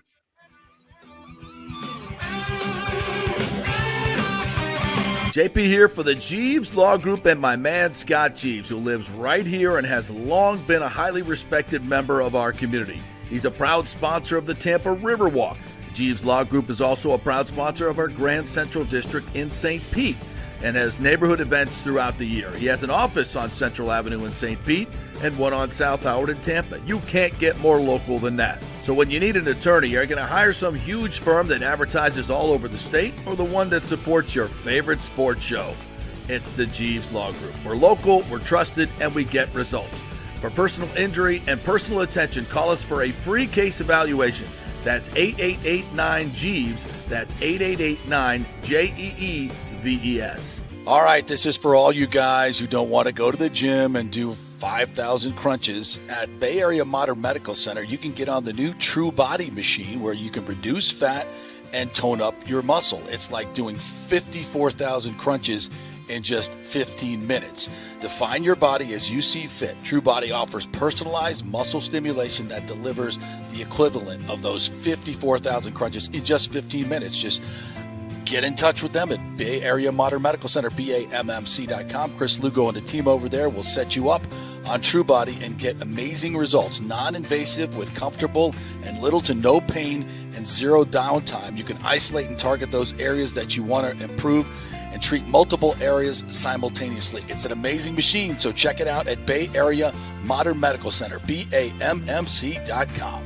JP here to ask the question, are you planning an event, meeting, or conference? If so, you'll want to call the designers and production professionals at Extravaganza Productions Incorporated. With over 35 years of experience in the events industry, designing and producing every type of small to large event, they can provide a huge resource for design ideas, audio, visual, sound, lighting, decor, and entertainment to turn your event into an incredible experience for the entire audience. Folks, I've worked up close and personal with this group at many national events and Tampa events, and they have unique capabilities that help you save time and money in the planning and execution of your next event. Don't delay. Call these pros today at 813-621-4700 or check out their website at extravaganzaproductions.com. Tell them JP sent you, and they'll provide a free initial consultation for your event. Extravaganza Productions, the best in the business. Take your business or nonprofit to the next level with the power of video. Red House Streaming offers complete studio production services at our state-of-the-art facilities. Put our experience and expertise to work for you. From initial concept to final delivery, we'll handle it all and bring your vision to life. As your all-in-one production partner, we offer comprehensive marketing packages that not only showcase your brand, but amplify your reach. Contact Red House Streaming today. Let's go! Right now. Back to the show on FanStream Sports. All right, welcome back to the JP Peterson Show here as we roll through on this Thursday. Fun show here with Nick Geddes joining us here as we do each and every Thursday and Monday. By the way, John Hill did say and confirm 70-75% Yankee fans on night one, the Rays won. So they all had to go home with their tails tucked between their legs. But not last night. Yankee fans get the win. We'll see what happens today. And then Cleveland coming in for the weekend. All right, let's welcome in our good friend from Bay Area Modern Medical Center, the great Chris Lugo, joining us here. Go Gators. What's up, partner? How are you? Nick, JP, how's it going? Good. Great. We had a great little debate yesterday about is your head coach, football coach, on the hot seat, Billy Napier, for the Gators. And I say no, and I say he shouldn't be. He's done a hell of a job recruiting, got the number one quarterback. And if he leaves, so will your quarterback. So I would say going to be a tough schedule. Might not have a whole lot of wins in this year, but if the Gators hierarchy, and I think they are, the people that make these decisions are smart, they're going to keep him past this year. But you fans have no patience. It's all about the W, right? It's all about the W. No, it's not all about that. Oh, it's not about the W. Oh, okay. No. What's it about? Not when you're building something. Sometimes you get a short-term pain for long-term gain, right? It's about the process over the results. Process over results. Thank you, Nick. Thank you. And what was that last segment all about? I thought I was hearing Mandarin Chinese. What? Football and soccer. Yeah. No, we were talking about real football. That's what we were talking about. Real football. The manager got sacked. Manager got sacked. That's how they put him right in a sack. Why did the soccer people use the word sacked and we use the word fire for our coaches, especially football coaches? Shouldn't football coaches be sacked? Hey, teams, by the way, JP, should start getting relegated. They should start getting relegated. The Colorado Rockies should have been out of baseball and at the MLB level years ago. Okay, we need to start relegating. Let's turn the heat up on these franchises. No, I like it. What about the Expos? Can we get rid of the Expos? They've been dealt with. Who do we bring up, though? The Savannah Bananas? There you go. Right? You want to solve the MLB's marketing issue? There you go. They're on ESPN now. You know, I was in an Academy Sports in St. Pete the other day or last weekend. They sell Savannah Bananas gear right next to the Rays gear. Yeah, and I bet they sell more of it. Probably do. It's crazy. I bet they sell more of it. Yeah, I was flipping through the other day and I saw the Savannah Bananas were on TV. Weren't they on like ESPN? I think. Yes. Yeah. And I bet Major League Baseball's pissed because it's really entertaining. Yeah, well, Major League Baseball doesn't have enough, marketing savviness to even put games on national television on the 4th of July. So they don't deserve anything, as far as I'm concerned. Lugo, when's the last time you went to a Rays game?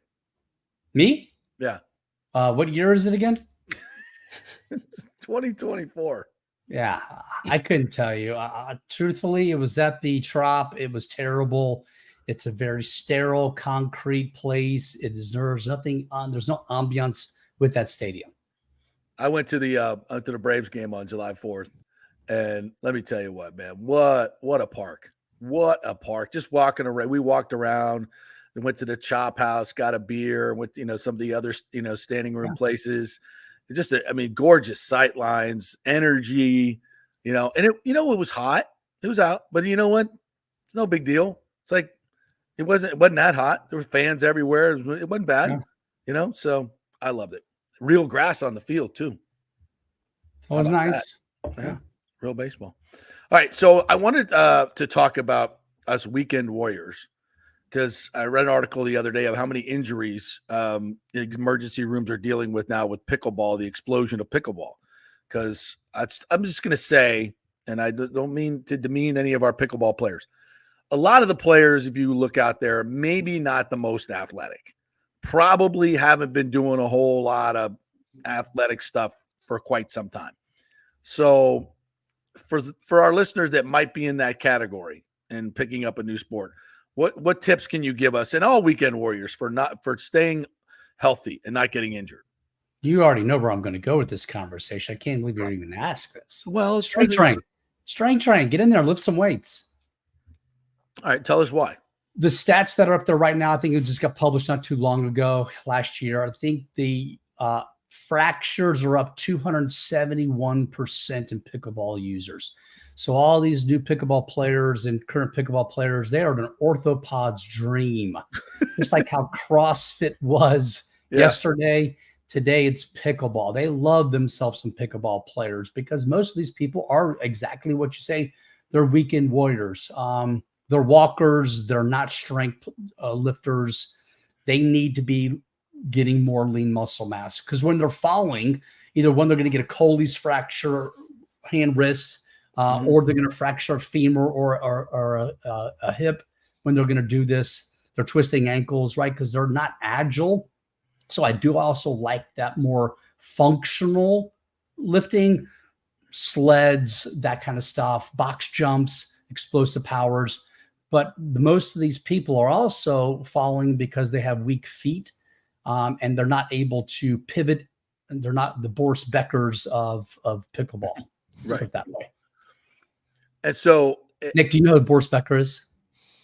I did not know, but just I feel like I could. I'm going to guess he's somebody really prominent, though. You don't know who JP, Boris we're Becker old. is? Oh my, yeah, we are old. Yeah. Okay. Well, this is we should go. We're old, and Okay, let's just go on. Yeah, well, this is I'm the sorry. beauty that I have Google right in front of me. So now I figured out who Boris Becker is. Yeah, Yes, Boris Becker. one of the most athletic, greatest tennis players in the history of the game. Yeah, I mean, diving left and right in tennis. I mean, like doing stupid crap that people would never do. We're doing on pickleball now, and they should not do. They're doing pickleball. That's the joke there. Yeah. So these people need to strength train. They need to, work on your pickleball game. That's great. But also you need to be strengthening your lower body and your upper body with that matter. And doing some functional stuff, not just in there trying to crush it being Mr. Olympian or Miss Olympian. We're not talking about just go in there and do the squat machine and the bench press machine, right? Not at all. What would kind of workout would you prescribe for athletes to stay functional, limber? I mean, stretching, I'm sure, is part of this as well, right? How many minutes should you be stretching as well?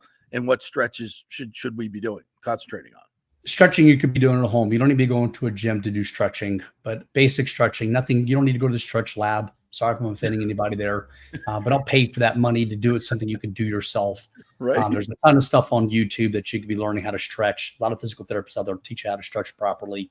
Right. But you should be warming up before you're playing pickleball, not just grabbing the racket and running on the court, for one thing. The gym workout to me is a lot of just easy stuff. It's nothing too complex. It's doing lunges. It's you can do some farmer carries if you want to strengthen up that forearm. Okay, which is going to help you when you fall and plant onto the ground. Doing the basics, chest stuff, back and buys, chest and tries, that push pull stuff. But you don't need to be spending hours in the gym doing the stuff. Box jumps just to work on that explosiveness of the lower body too. So when you do lean and lunge towards a ball, you're able to have that stability by doing that. Doing the sleds, that's also a good way to strengthen lower body.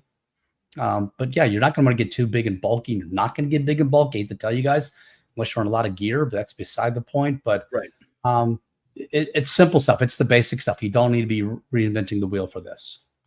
And what about hydration? Because for my entire life, I've been hearing the whole before, during, and after hydrate whenever you're going to go play a sport or something. And the part that I've always struggled with is the before part that doesn't get talked about enough. So what is the amount and what specifically should you be hydrating with before going out in the hot sun during the summer to go play a sport? There's no magic number on, hey, you need to be drinking 33.4 ounces of water before. No, just, hey, before first thing in the morning, when you wake up, you should be drinking a couple of glasses of water or something, getting some good fluids in you. You're going to drink that coffee. Remember, caffeine is a weak diuretic. It's going to make you pee. So that's going to help you get dehydrated. Same thing with alcohol, but that's going to make you get dehydrated. So you don't want to be doing that 4 cups of coffee. Enjoy your cup of coffee, but at least get a couple of glasses of water in you before you go. You're not going to be peeing clear by 11 o'clock just by having a couple glasses of water before you go play. But when you like a prime example is F1, have you seen these guys? They're constantly drinking before a race. Everybody thinks they're drinking Monster and Red Bull. No, they're drinking water. They're getting hydrated before they get in that car to go race because they know they're going to sweat bullets when they get out there in that car, depending on what track they're on. So staying hydrated, yes, you should be drinking during and you should be drinking afterwards. It's Occam's razor, really and truly it is. It's the simplest answer. It's just don't go out there all jacked up on Red Bulls and Monsters thinking that's enough, plenty of hydration. That's not. You're going to cramp up. Celtic Salt does an electrolyte. You got JP's Hydrate Heroes. Yep. Hydrate Absolutely. Heroes. Great stuff. I mean, you got all sorts of calorie. stuff you have access to. So there's no reason, no excuse why you can't.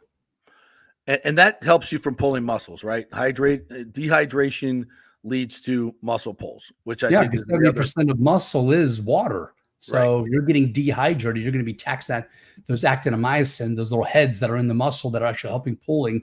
You need that extra fluid in there too. And if you start cramping, like, is that once you start cramping, can you still hydrate and play, or should you done.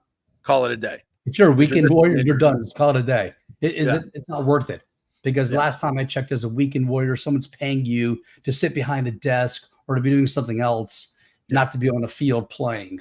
That doesn't pay your bills. So why athletes jump back out there? They get an IV and they go play. Why can't I? Well, they do, but they're getting paid to play, right? So you're getting paid millions of dollars to go play. You better be playing, right? But you also have access to an IV at halftime to go get a liter of fluid, 2 liters of fluid at that because they can throw it in fast and furious. Those hearts can handle it. They're getting paid to play. Yeah, you better get your ass out there and play because I'm paying you $1 million. Perform. Should have been dehydrated in the first place. Don't get dehydrated. Why were you stupid enough to get dehydrated in the first place? Because you have access. So take one of those pickleball days, go to the gym, strength train, do some strength training, do some stretching each and every day. That's going to be, and doesn't have to be, don't have to, do these an hour and a half of Bernhard Langer stretching every day. Just 10, 15 minutes, probably good enough, right?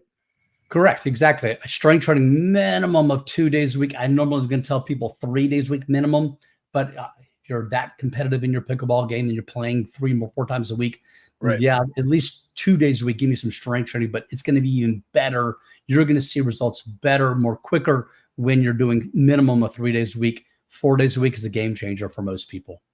All right, cool. Anything else going on at the Bay Area Modern Medical Center? COVID's rearing its head again. And I'm seeing a little uptick in COVID, people complaining, and everyone's freaking out again. And I'm like, hey, how do you feel? I feel fine. Then stop freaking out then. Are people here to stay? It's not going away. So. COVID? Seriously?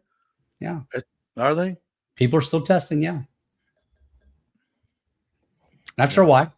Yeah. But they are. All right. Well, and if they do get it, get on your vitamin regimen. It's as simple as that. Take your vitamin C, take your vitamin E, take all that good stuff. Quercetin, vitamin D, yeah, all the good stuff. All right. Bay Area Modern Medical Center, BAMMC.com is where you can get Chris. Go ahead and make an appointment, make him your primary care, as Nick and I have done, to get someone who actually spend some time with you and ask you the questions that need to be asked and get a personal plan, right? Dive deep. That's what we say. Dive deep. Get into that health. All right. Thank you, sir. Appreciate it. Go Gators. All right, guys. Take care. All right. Bay Area Modern Medical Center, BAMMC.com. All right. We'll take another quick break. When we come back, it's Bucks time. Our position preview this day will be the outside linebackers, edge rushers. And I think it's a feast or famine for the Bucks this year in that position group. We'll tell you why. When we come back, we're brought to you by the great folks at Hydrate Heroes. We just mentioned them. Go to tryhydrateheroes.com. That's our website where you can get a free 3-pack, and you can also buy a 30-pack there. Just $29.99, a lot cheaper than those sugary drinks, folks, and you will love it. Tastes great, all the great stuff, none of the bad stuff. Hydrate Heroes, tryhydrateheroes.com. Back in 3. Stay with us.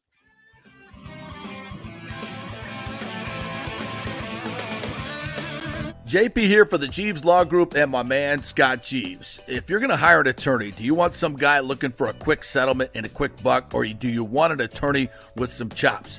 Scott is a board-certified civil trial lawyer and a certified circuit court mediator. Been practicing in the Tampa Bay area for over 30 years. He is a peer-reviewed AV preeminent rated civil trial lawyer. They just don't hand out those classifications. He's been the lead class action counsel on many complex consumer protection cases and has handled hundreds of serious personal injury cases. He's dedicated his career to protecting injured victims and is committed to vigorously representing you. We're local, we're trusted, and we get results. Personal injury and personal attention. Call for a free case evaluation. That's 888-9-JEEVES. That's 888-9-JEEVES. The Jeeves Law Group. All right, this is for all you guys who don't want to go to the gym and do 5,000 crunches. At Bay Area Modern Medical Center, you can get on the new True Body machine where you can reduce fat and tone up your muscle. It's like doing 54,000 crunches in just 15 minutes. Define your body as you see fit. True Body offers personalized muscle stimulation that delivers the equivalent of those 54,000 crunches in just 15 minutes. Just get in touch with them at Bay Area Modern Medical Center, BAMMC.com. Chris Lugo and the team over there will set you up on True Body and get amazing results. Non-invasive with comfortable and little to no pain and zero downtime. You can isolate and target those areas that you want to improve and treat multiple areas simultaneously. It's an amazing machine, so check it out at Bay Area Modern Medical Center, BAMMC.com. JP here to ask the question, are you planning an event, meeting, or conference? If so, you'll want to call the designers and production professionals at Extravaganza Productions Incorporated. With over 35 years of experience in the events industry, designing and producing every type of small to large event, they can provide a huge resource for design ideas, audio, visual, sound, lighting, decor, and entertainment to turn your event into an incredible experience for the entire audience. Folks, I've worked up close and personal with this group at many national events and Tampa events, and they have unique capabilities that help you save time and money in the planning and execution of your next event. Don't delay. Call these pros today at 813-621-4700 or check out their website at extravaganzaproductions.com. Tell them JP sent you, and they'll provide a free initial consultation for your event. Extravaganza Productions, the best of the business. Take your business or nonprofit to the next level with the power of video. Red House Streaming offers complete field production services. Our experience and expertise has you covered every step of the way wherever you want to go. From initial concept to final delivery, we'll handle it all and bring your vision to life. As your all-in-one production partner, we offer comprehensive marketing packages that not only showcase your brand, but amplify your reach. Contact Red House Streaming today. Let's go! Right now. Back to the show on FanStream Sports. All right, welcome back to the JP Peterson Show here, brought to you by the great folks at the Gold and Diamond Source, who just celebrated their 40th anniversary. They had a big spot on Charlie Belcher's show on Fox 13 and had the whole fam there, the Weintraubs, Julie and Steve. It was a great celebration and well-deserved. They are a Tampa Bay treasure. And we tell you this all the time, folks, 40 years in the business, you can go to another jeweler and they'll say, oh, this is a Class C diamond. It's a clarity of this and blah, blah, blah, blah, blah. We don't know if that's true or not, right? Could be a fake diamond. You have no idea. So you better go to a trusted jeweler, right? You better go to somebody who's been there for 40 years. And of course, you can bring that diamond back, get full value for it when you want to upgrade, and trust them. That's the beauty of the Gold and Diamond Source. Great selection. Great customer service, great local company, and you can trust them. And that is the beauty of it. 3800 Almerton Road, always online at thegoldendiamondsource.com. All right, you want to talk a little Bucks here, partner? You want to do that? Let's do it. Let's continue this series we're doing. All right, so we're going to look at the outside linebackers, edge rushers today. And I say this is feast or famine because I'm bullish on this group. I think they're going to be a lot better. I think Yaya Diaby's going to have a breakout year, but I don't know that. I mean, we don't know that. He showed signs last year and then kind of hit the wall, kind of hit that rookie wall a little bit. So we don't know. We've not seen it. They don't have a proven edge rusher on this team. We think Chris Braswell, the second-round pick out of Alabama, is going to add something to their rush, but we don't know that. Randy Gregory, who knows if he's going to play. Marquise Watts is really developed his body. He's up to 250 pounds. He looks, a lot like that Shaq Barrett. His quickness off the ball, can get low and get around the corner. He's never done it. JTS, but we're still waiting on him. It's a huge contract year for him. Do I expect more out of him? Absolutely. But he's never done it. So I think there's a lot of promise in this group, but none of it is proven. And I also think that it's not necessarily just the edge rushers, but the entire rush, which I would put Kalijah Cansey in there. I would put Levante David in there. I would put Kalen DeLoach in there. I think he can be an X factor coming off the edge, how they use him. Anthony Nelson, Jose Ramirez, who they drafted last year, who's been injured. All of these guys have a little bit of something they can add. So I think this pass rush can be a hell of a lot better than it was last year as a whole, but I'm still, it's unproven as far as having that dominant pass rusher. And if you look at any team that's had any success, the teams that win the Super Bowl, they have these guys. And they're an absolute must. Well, what are your thoughts? Yeah, I think of all the positions on this team, probably defensively and offensively together, I think it's the most intriguing one, and it has the most potential for a true battle here to how many guys they're going to be able to keep. Is it going to be 5? Is it going to be 6? And at the end of the day, there's going to be a very capable player that is not going to make this 53-man roster. Now, to an extent, does that say a lot about your pass rushing core? Again, like I said, that you have enough capable players that you're not going to be able to keep all of them? Sure. But at the same time, I don't think the Bucs still have yet to find that true number one guy. And you mentioned Yaya Diaby, and I think a lot of people think he could be the guy, and we'll see. He did hit the wall last year, and I've been saying I think Yaya Diaby is more suited to be your number 2 than your number 1. Is Chris Braswell, does he become that guy eventually? It's not going to happen in year 1, very unlikely. But does he become that eventually? I hope so. Mm-hmm. But I think that's the one thing that is stopping this Bucs defense from really taking to that next level is getting that bona fide guy that I can pencil in for 10 to 15 sacks a year. And you could say that about every defense. I get that. And those guys are very hard to find. And I know a lot of people, they rate pressures and stuff like that over sacks. And that certainly has a place. But there is something about getting the quarterback down completely, not just getting the pressures. I think you would agree with that. And, Shaq Barrett was nice to have when he was giving you 19 and a half sacks and stuff like that. I'm not saying you need somebody that gives you that, but you definitely need somebody that can give you 10 to 15. And I don't know if the Bucs have that on the roster this year, but they certainly have enough capable guys, and at least they have enough through the interior that they can probably, override that a little bit. Yeah, I would agree with all that. And I do have a lot of faith in Yaya Diaby that he can become that edge rusher guy. I do have a lot of you would look at the tape of Chris Braswell. He's a strong dude. He's strong. He doesn't have necessarily the prototypical edge rusher body type. You'd like to have the Randy Gregory body type, 6'4", 6'5", long arms, Simeon Rice coming off the edge, get that swipe. That's the prototype, right? Or you look at, any of the Watts boys, TJ, JJ, those guys are big, physical. I mean, these guys are freaks. They're physical freaks. And Yaya Diaby looks like he could be that guy. Like, he is a physical freak. He has that ability, but he's still really, really raw. In terms of, he came to football late in his life. But man, he's got a great attitude. He's got great energy. He's got great size. He's got everything you want in that. And honestly, if the Bucs are going to take a serious step this year, and maybe win a couple of playoff games, he's got to be that guy. He really does. And I think he can be, because I think he will get a lot of solo shots. I think he'll get a lot of solo shots with Cansey in the middle, a slim down Vita Vea, a rush package of, Todd Bowles has been an expert and is one of the most aggressive blitzers in the game. So he's going to find a way to get Yaya singled up most of the time. And he should be able to, even against the best left tackles in the game, he should be able to get to double-digit sacks. I think he can do that because of the other guys around him, because of the scheme. And the Bucs need that. They need that as a defense. I know they were a top 10 scoring defense last year, but you got to get the takeaways. The takeaways is what wins games.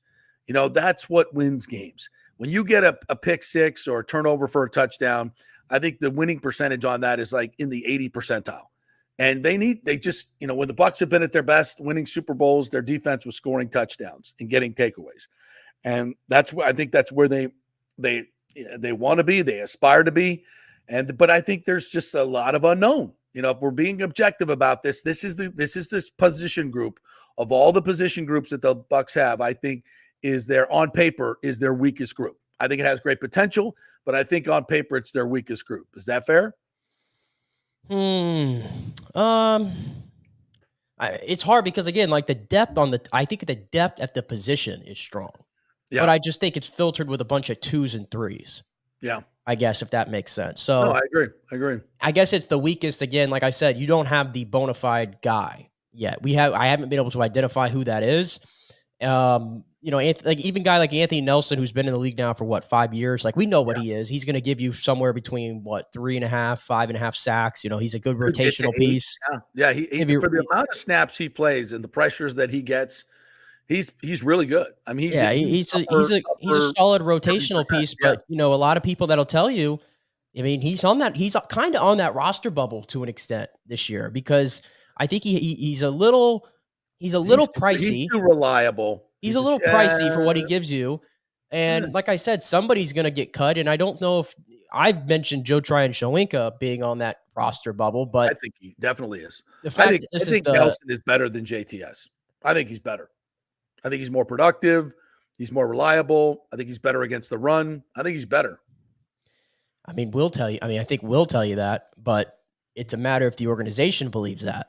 And the fact that he is in his last year, who knows? They're probably going to give him that opportunity because of the fact that he was a first-round pick to see if you get the best out of him in a contract year.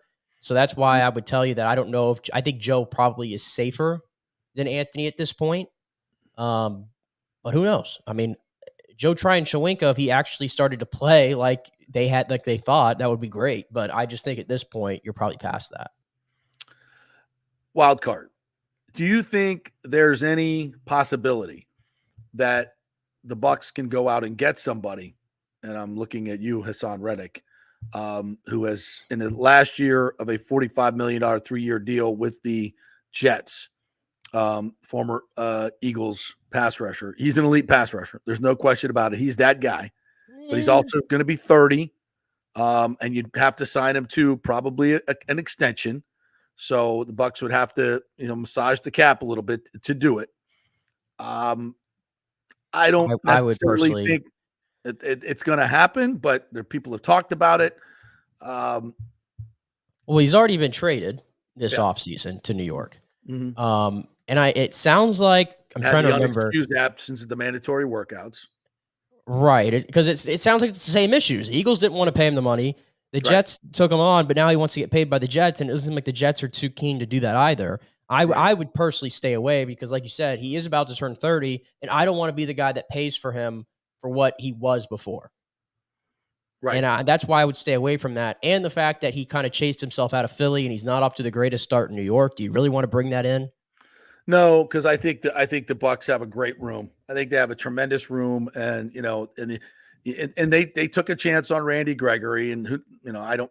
He's not even in my plans right now. I haven't even mentioned him for that reason. Right. In fact, he might be the reason why both JTS and Anthony Nelson are on this team is because Randy Gregory is making it pretty easy for himself to be that cut candidate. Yeah, and I think he will be. I think the Bucs are probably done with the shenanigans that he's going through. I feel for him because I think the NFL is in the wrong here in terms of fining him ridiculously for smoking weed. I mean, even though they've made it, it's a weird situation in terms of his lawsuit versus the league. I think he's in the right, but I don't really care. You may be in the right, but we need your ass on the field. So if you want to play, come play. If not, and he was always a guy that you were bringing in to see if you could squeeze the last amount of football out of him. Anyway, right. He's never been productive. It seems like a bad risk. But I think it tells you how concerned they are about the position. I think they feel very hopeful, like I expressed. I think they feel like they've got some good athletes and some guys, but they know they've never done it. And it's one of those things in the league. If you, it's a great talent. It's just a great. There's only a few guys that can do it at the level, and they get paid a hell of a lot of money to do so. And if Diaby doesn't work out, they're going to be hurting for that. And it's the one. And Braswell, I'll be interested to see what he does. He's just, like I said, he's not the prototypical guy. And in the end, folks, it isn't just, you got to have an edge rusher. We all know that it's a great luxury to have, and you'd love to have one. But if you don't, there's a lot of ways to get pressure on a quarterback. That's the end game. You want to get pressure on the quarterback. Yeah. The one thing they don't want, and this is not me saying it, this is the Bucs saying it from a couple of years ago, when Vita Vea led the team in sacks, and it was put out there, it might have been Bowles or Jason Licht, where it certainly wasn't the plan for the 350-pound nose tackle to lead the team in sacks. And you don't want that. You clearly don't want that. But I actually do think, and I know that this is not really defensive tackle talk, but in a way, Kalijah Kancey might have the most potential out of all these guys to actually lead the team in sacks. Yeah. Now, whether that's what you want necessarily, I don't know.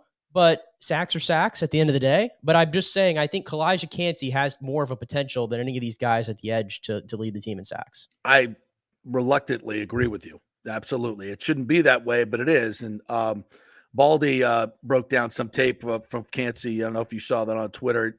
And he said, this guy's going to be a monster. And his pressures at the end of the season, when he finally got comfortable, a little bit more confident in what he was doing, he was exposing some pretty good guards in this league and getting sacks. We saw it in the playoff game. I'm super high on Kalijah Kancey and Vita Vea even being quicker. I mean, he drops 30, 35 pounds. His pass rush is going to be tremendous because I don't think he's going to lose a whole hell of a lot of strength.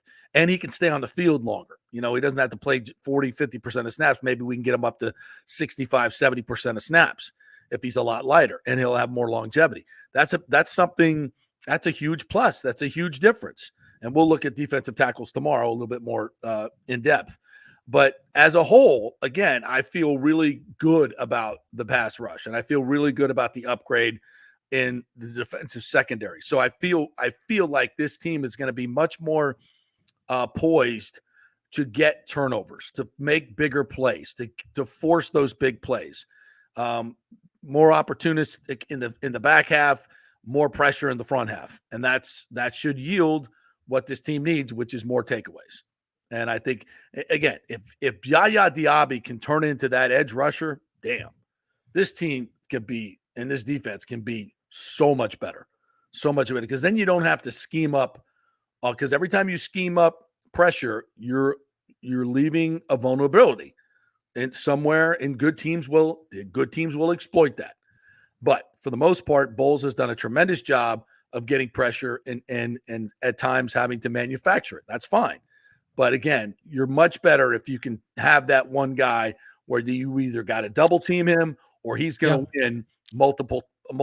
And Todd Bowles is a big part of this because we've seen, this has been his MO. When he wants to be aggressive, he has that reputation for being a really aggressive sort of defensive play caller. And I think us that have watched him have gone, I don't know about I don't know where this reputation's coming from because we don't see it enough. But when we do see it, like, again, we go back, we always look at that playoff game against Philly where he was relentless with dialing up the pressure. Like, I don't know if you can do that every single game. I'm not claiming to be I'm not the know-it-all in X's and O's and whether or not you can have the same game plan every week and all that. I'm sure you can't.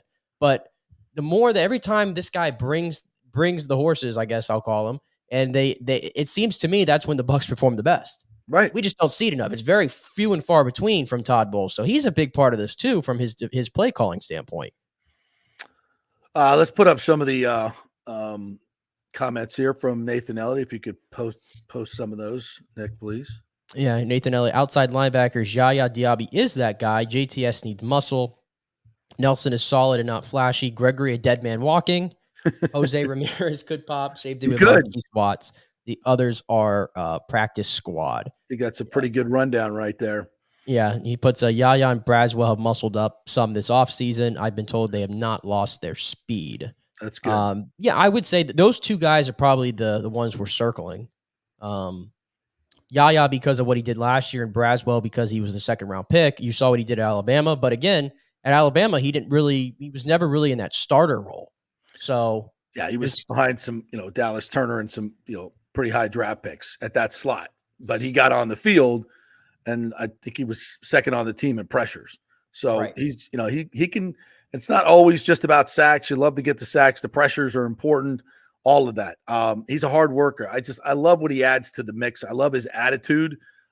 He's a serious professional. He's a good leader. I just expect some productivity out of him. I really do. And as a group, I think they're going to be much improved. I think they'll be much improved. No question about it. All right, we'll take one more break. When we come back, I want to get into some of the FSU conference realignment stuff and a couple other things. The United States has named a Ryder Cup captain. Very uninspiring choice, in my opinion. Like, are we serious about the Ryder Cup as well? Is it just politics? It's just, rewarding people for being around for a long time and being a nice guy. It kind of seems like what we're doing, and it ain't working, by the way. So we'll get to all that. We're brought to you by the great folks at Italiano Insurance. Call the folks over there. Great customer service. Human beings answer the phone. We just saved $500 on our homeowners insurance. Many of you are watching those rates go through the roof. Well, have them shop it around. Don't just stay with one company and take that quote. Look around. And you don't have to do the work. They will do the work. Also, business insurance, folks. You'll get different levels as well. Let them shop that around. They saved one person $26,000 in their business insurance because they were way over protected. You didn't need all that insurance, and whoever was doing it wasn't looking out for them. So shop your stuff around. Italiano Insurance. Back in 3.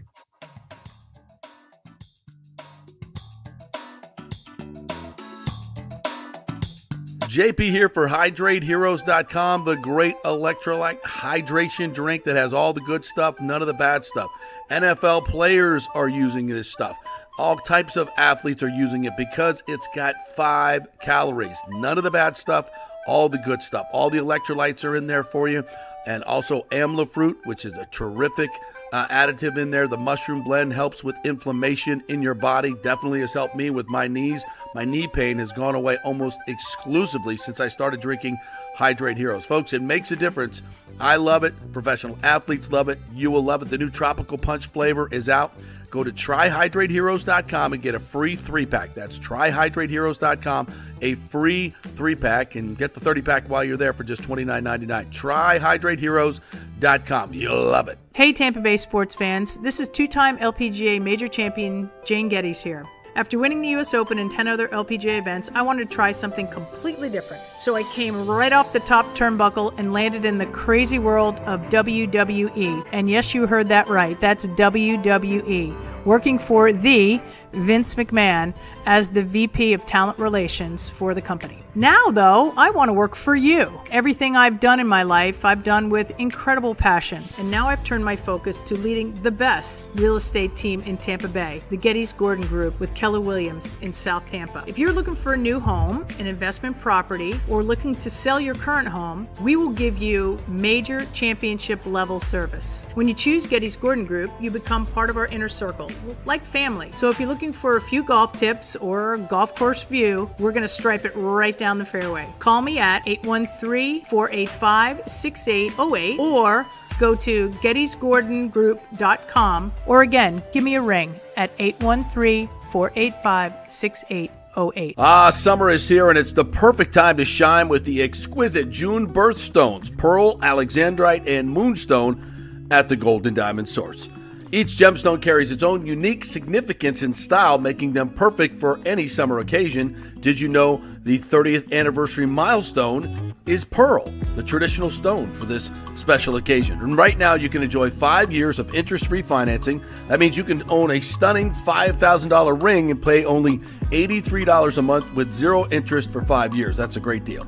And shop online and get 15% off the June birthstones. And we love our partners, local businesses that have been here for 40 years. That's right, the Golden Diamond Source has been here for 40 years. Julie and Steve Weintraub have done so much in our community. We thank them and we shop there. It's the Golden Diamond Source, 3800 Olmerton Road, always online at thegoldendiamondsource.com. Happy summer. As we head into summer and hurricane season, you must make sure that your home is fully insured. Over 40% of people in Florida are not fully insured because property rates have gone up lately. Your home is worth more, so it needs to be insured. Call the great folks at Italiano Insurance, 813-877-7799 to make sure you're fully insured. And also, you might just save some money. There are new companies coming into the state all the time. In fact, we just shopped our homeowners insurance, and I'm telling you, folks, we saved over $550 because Charity, the great customer service at Italiano Insurance, did all the work and found us a better company and a cheaper company. She'll do the same for you. 813-877-7799. Do something about these high rates. Shop them around. Could save you lots of money. It's Italiano Insurance. Been doing business here locally for over 60 years. 813-877-7799. Tell them JP sent you. Let's go. Right now, back to the show on FanStream Sports. All right, welcome back to the JP Peterson Show here on this Thursday, brought to you by the Geddes Gordon Group. Great Jane Geddes over at Wimbledon with Gigi Fernandez. We get a full report for them when they come back. And Wimbledon's been a very interesting fortnight as well. Novak Djokovic continues into the semifinals. How about that? That is, didn't see that one coming. Bad knee and all, had knee surgery. And just goat things. Goat things. Doing goat things. That's all it is. Things. I did see his thing the other day though, where he went after the fans or whatever. The Stradivarius, where he played the violin for them as they were booing him. Actually, I can't do it today. I had that. I was going to play that sound from him ripping into the fans. Like, I know what you guys are doing. I know you're taking the opportunity to boo me and act like you're saying the other player's name, which was Rune. No, I don't know what he was so upset about. I think he feeds off the fact that the crowd doesn't like him at Wimbledon. Well, yeah, I mean, it's the thing with him is he's always been, it's been all Federer and Djokovic for the last 2 decades. But I think in many of the fans' eyes, they've gravitated to Rafael Nadal and Roger Federer, definitely so over him. Yeah, and now he's the last of those guys standing, and he has the best. And I think does he have the record yet? I think he's tied maybe with Nadal. This one, he wins. He'll be the. He's tied with Nadal, so if he wins this, I'm sure he's going to go, because that record's going to stand forever, I think, after this. Forever, yeah. And Alcaraz is just an absolute joy to watch. He is so freaking good. His shot-making ability, his court coverage, enthusiasm, charismatic. I mean, he's got it all. Good-looking kid. But that'll be, I know who they'll be rooting for if it's Alcaraz and Djokovic. We all know where that's going down. So it's been an interesting Wimbledon.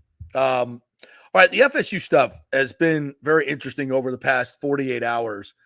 I've long believed, as you know, if you have watched this show, that Florida State is getting out of the ACC this year, and I think they'll make that announcement as of August 15th. All the court rulings, the big court rulings recently, I think will lead to that. Talked to Scott Jeeves about this the other day. I'll talk to him a little bit more tonight about it. He believes the domain win, the win to expose the ACC contracts or the ESPN ACC contract is another big win that could force a settlement. So they're getting out. The question is, where are they going? I've seen some credible outlets. Paul Feinbaum said last week that he doesn't believe the Big Ten wants FSU. I believe that's wrong. It's hard to tell because the vitriol at ESPN towards FSU is clear. And I understand from Kirk Herbstreit and Paul Feinbaum, they've been bombarded by FSU fans who feel they've been wrong. So they hate FSU. I get it. I think it clouds their judgment as far as where this realignment is going, because I think it's more about money. I always follow the money, and the money says they're going to the Big Ten over the fact that a lot of people point out they're not an AAU research or AAU accredited university. All the Big Ten schools are, except for Nebraska, who I believe was when they joined and then is no more. Kind of weird. They didn't kick them out, right? So I believe, and these are different times. These are just different times. It's not a smaller conference. Obviously, they want to, become a national conference. They've already done that by including the West Coast teams. So I still am very confident that FSU is going into the Big Ten, but I don't know that. I'm not reporting it. I just reading the tea leaves and talking to some people that have been involved in these conversations. Jeff Cameron, who I think knows this program better than anybody up in Tallahassee, the sports radio voice up there, believes it's the Big Ten.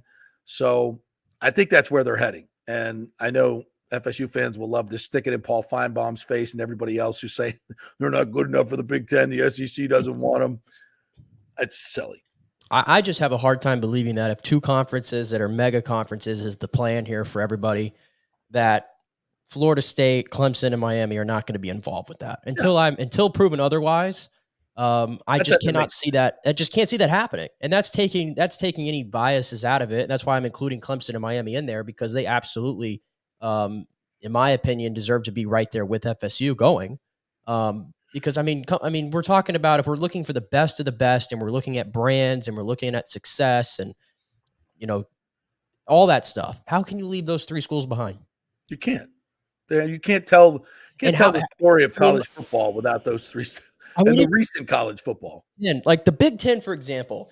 And I've always thought the Big Ten, at least recently, has been the most overrated conference really going, because you had Michigan and you had Ohio State, of course, and Penn State was always right there, but could never win the big one. It's like, after that, like, who are we talking about here? Who are we talking about? Wisconsin. Again, can't win the big one. Right. You just have schools like Iowa who are allergic to the forward pass. Northwesterns of the world, the Purdue's of the world. Like, these schools have flash in the pan moments and stuff, but nothing sustained. Right. These schools get to be a part of the you can say that about Vanderbilt and Mississippi State as well. Arkansas. That's my point, though. Like, we're gonna continue Indiana. South like, Carolina. We're gonna continue with these schools being a part of the equation moving forward, but we're gonna leave these three other ones behind. Exactly. Come on. I mean, you're talking about a school. Clemson and Florida State, if I'm not mistaken, have won 3 of the last 11 national championships, and you're gonna leave them out. Seriously, that was the funny part to me, when everybody would slander the ACC, and sure, they deserve a lot of slandering now for the way it's run. But like, even during this college football playoff era, and shout out to Clemson for this, because it really was just Clemson, but Clemson was out here beating Alabama for national championships, was in the playoff almost every year. Yeah. Like, and they would prove it then, because they would either beat or play well against the teams from the other superior conferences and everything. Right. Like, it's just odd to me that those schools just don't get the respect that they have earned. Well, I think in this case, they're not getting the respect from a lot of people who don't like them and look down their nose at the ACC. That's not based on the numbers. It's not based on credible facts. It's based on opinion and emotion. So that should not be figuring into these long-term, very serious financial decisions. And the only reason why, Paul Feinbaum. And the only reason why I was really pumping like Paul the Big Feinbaum 12. doesn't like FSU, and neither does Kirk Herbstreit. So I guess there's no way they're getting into the Big Ten. I don't. And the only reason why, by the way, I was pumping the Big 12 earlier is because I like having more conferences that are involved than just having 2 mega ones. I do too. And I thought by adding those 3 schools to the Big 12 potentially, I mean, first of all, those 3 schools become the it schools in that conference. It gives them that, because like the Big 12 has a lot of solid schools, but they don't have the it program right now. And I think if you added those 3 to it, now you have a player in regards to, okay, now we have 3 conferences instead of 2. And we have more chances for all these schools to get into this, whatever you want to call it, playoff, invitational that it's going to become, whatever. That's the reason why I was really looking at it. But again, is that realistic? Probably not. It's probably going to end up being these 2 conferences running the show. The Big 12 will get its 1 conference championship, and then they're going to cannibalize each other. And the rest of the playoff will be made up of the Big 10 and the SEC. Yeah, I think you nailed it. I think that's where it's headed. Now, long term, is there, are there, I think there's talks, and there's credible talks from the people that run the big players in college football. I don't know how interested the SEC and the Big 10 is right now in a national realignment, a total national realignment of the top 96 programs, so to speak. I don't think I think they want to just take care of their own and get their media rights deal done. Now, is there an opportunity for federal government to come in here and make sweeping changes to, completely blow up college football and college sports? I do, because they have the power to do it. There's too many public universities that are dependent upon federal money.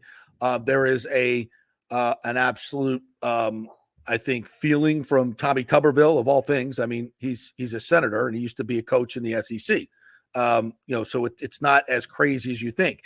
And he would tell you right away, this is broken. It's severely broken with NIL and the portal and everything else that's going on. The paying, how are we going to pay players? We still haven't figured that out. We've now doled out $20 million per school. Who's getting that money? Who's getting, as we had Shaquem Griffin on yesterday, who played for UCF during the time in which those players are going to get money from this settlement from 2016 to 2017 when he was there.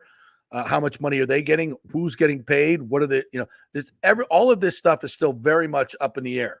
So I do think a radical nationwide realignment is possible. Not sure how likely it is in the next 2 or 3 years or five years, but I think it is possible and would be the best overall outcome, I think, for everyone. But like you, Nick, as always, I'm anxious to get to the field and stop talking about realignment and where people are going. And the college football offseason is just hilarious. I find it more funny because I was keeping tab of, there's media days going on. Right. Yeah. And I don't know if you saw much of the Big 12 one yesterday, but Dion, of course, had to did you see some of the quotes that he had yesterday? I did not. I was going to try. Oh my. I don't even know what he's saying anymore. The bloom is so off the rose with Deion Sanders in Colorado. Yeah. What was he saying? Do you have any quotes there? He said, I'm judged on a different scale. My wins are totally different than your wins. What? I don't understand that one. And then he had, first of all, he opens up the presser and he's wearing his shades inside and whatever. That's Dion. But he immediately starts going like, I need more energy from you media folks. If you want to get energy from me, like I need the energy from y'all. And like, if this was a chapel, I would have walked out by now or something like that. Like he immediately just comes in like that. Like, to set the tone. It's just everything with this seems like a gimmick to me. And it's all just talk. And I don't know where the substance is with the Colorado program.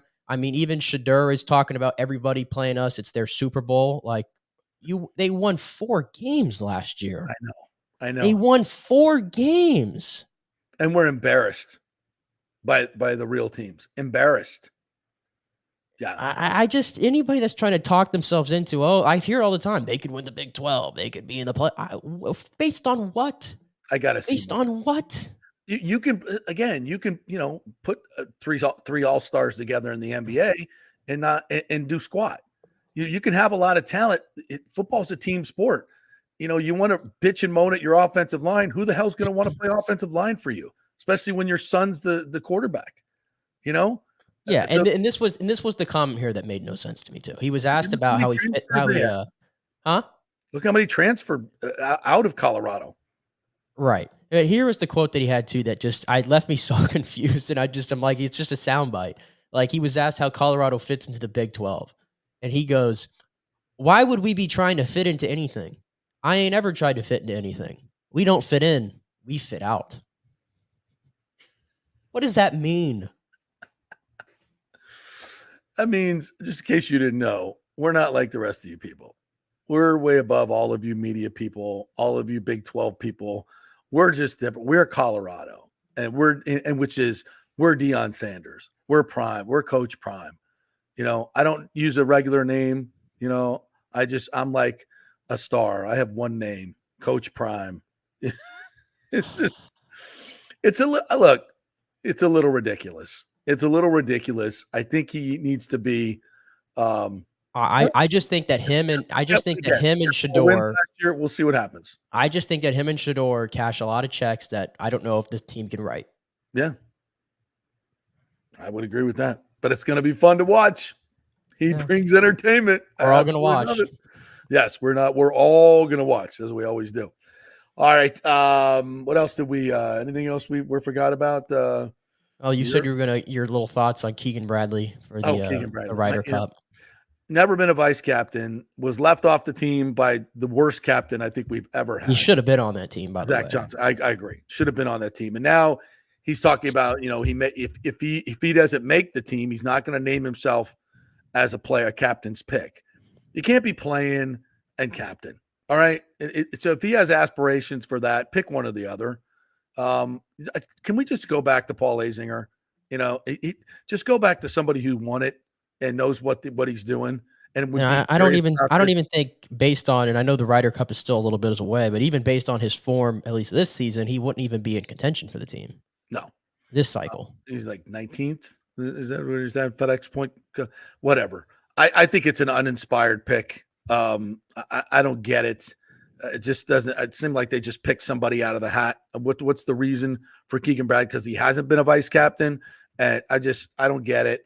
As long as Keegan Bradley, and I think he said it. I'm focused on the best players. We need the best players. I don't want to hear about Jordan Spieth and Justin Thomas because of what they did in yesteryear, or they pair. I don't want to hear about that. I want the best players. Yeah. I don't need these guys who were on the glory. I don't need it. I do not need it. Those two guys in particular, I point to them because they have a lot of name value and nothing but to back it up anymore. Yep. Not anymore. No, we got to move on from that. That's for damn sure. That's for nothing personal against those guys, but this needs to be more business. Not like last time where, we don't want to inconvenience you guys to come over here a little bit early. Just show up whenever you can, and we'll see how it goes. And no more excuses, by the way, when the Ryder Cup happens and we got guys like Cantlay, who I wouldn't even put on the team. I don't care about his talent, but the whole thing he did last year where he wouldn't wear the hat, whatever that was so weird. He was the only one who made a play. He's the only one. Yeah, but I mean, it's just all these weird things about protesting the hat and whatnot and all this other stuff that had nothing to do with the golf. It's all nonsense. Like, at least he backed it up. Like the European team just went out there and played golf, and they we're actually kicked our butts. All about the nonsense. It's so American. To be quite honest, it's so American. We're so much about the nonsense and so much less about the actual results. It's terrible. All right. Thank you, Nick, for jumping in. As always, appreciate you. We'll be back tomorrow with more fun and frivolity with Tim Ham. We'll have a great show. Trying to get TJ Reeves on, who was at the Big 12 meetings, is still there. So we'll definitely dive into that, get some prime sound for you as well tomorrow. And we got an author coming on tomorrow as well. He's going to join us. A very interesting conversation. So we'll do that tomorrow. Have a great day, everybody. We'll see you then.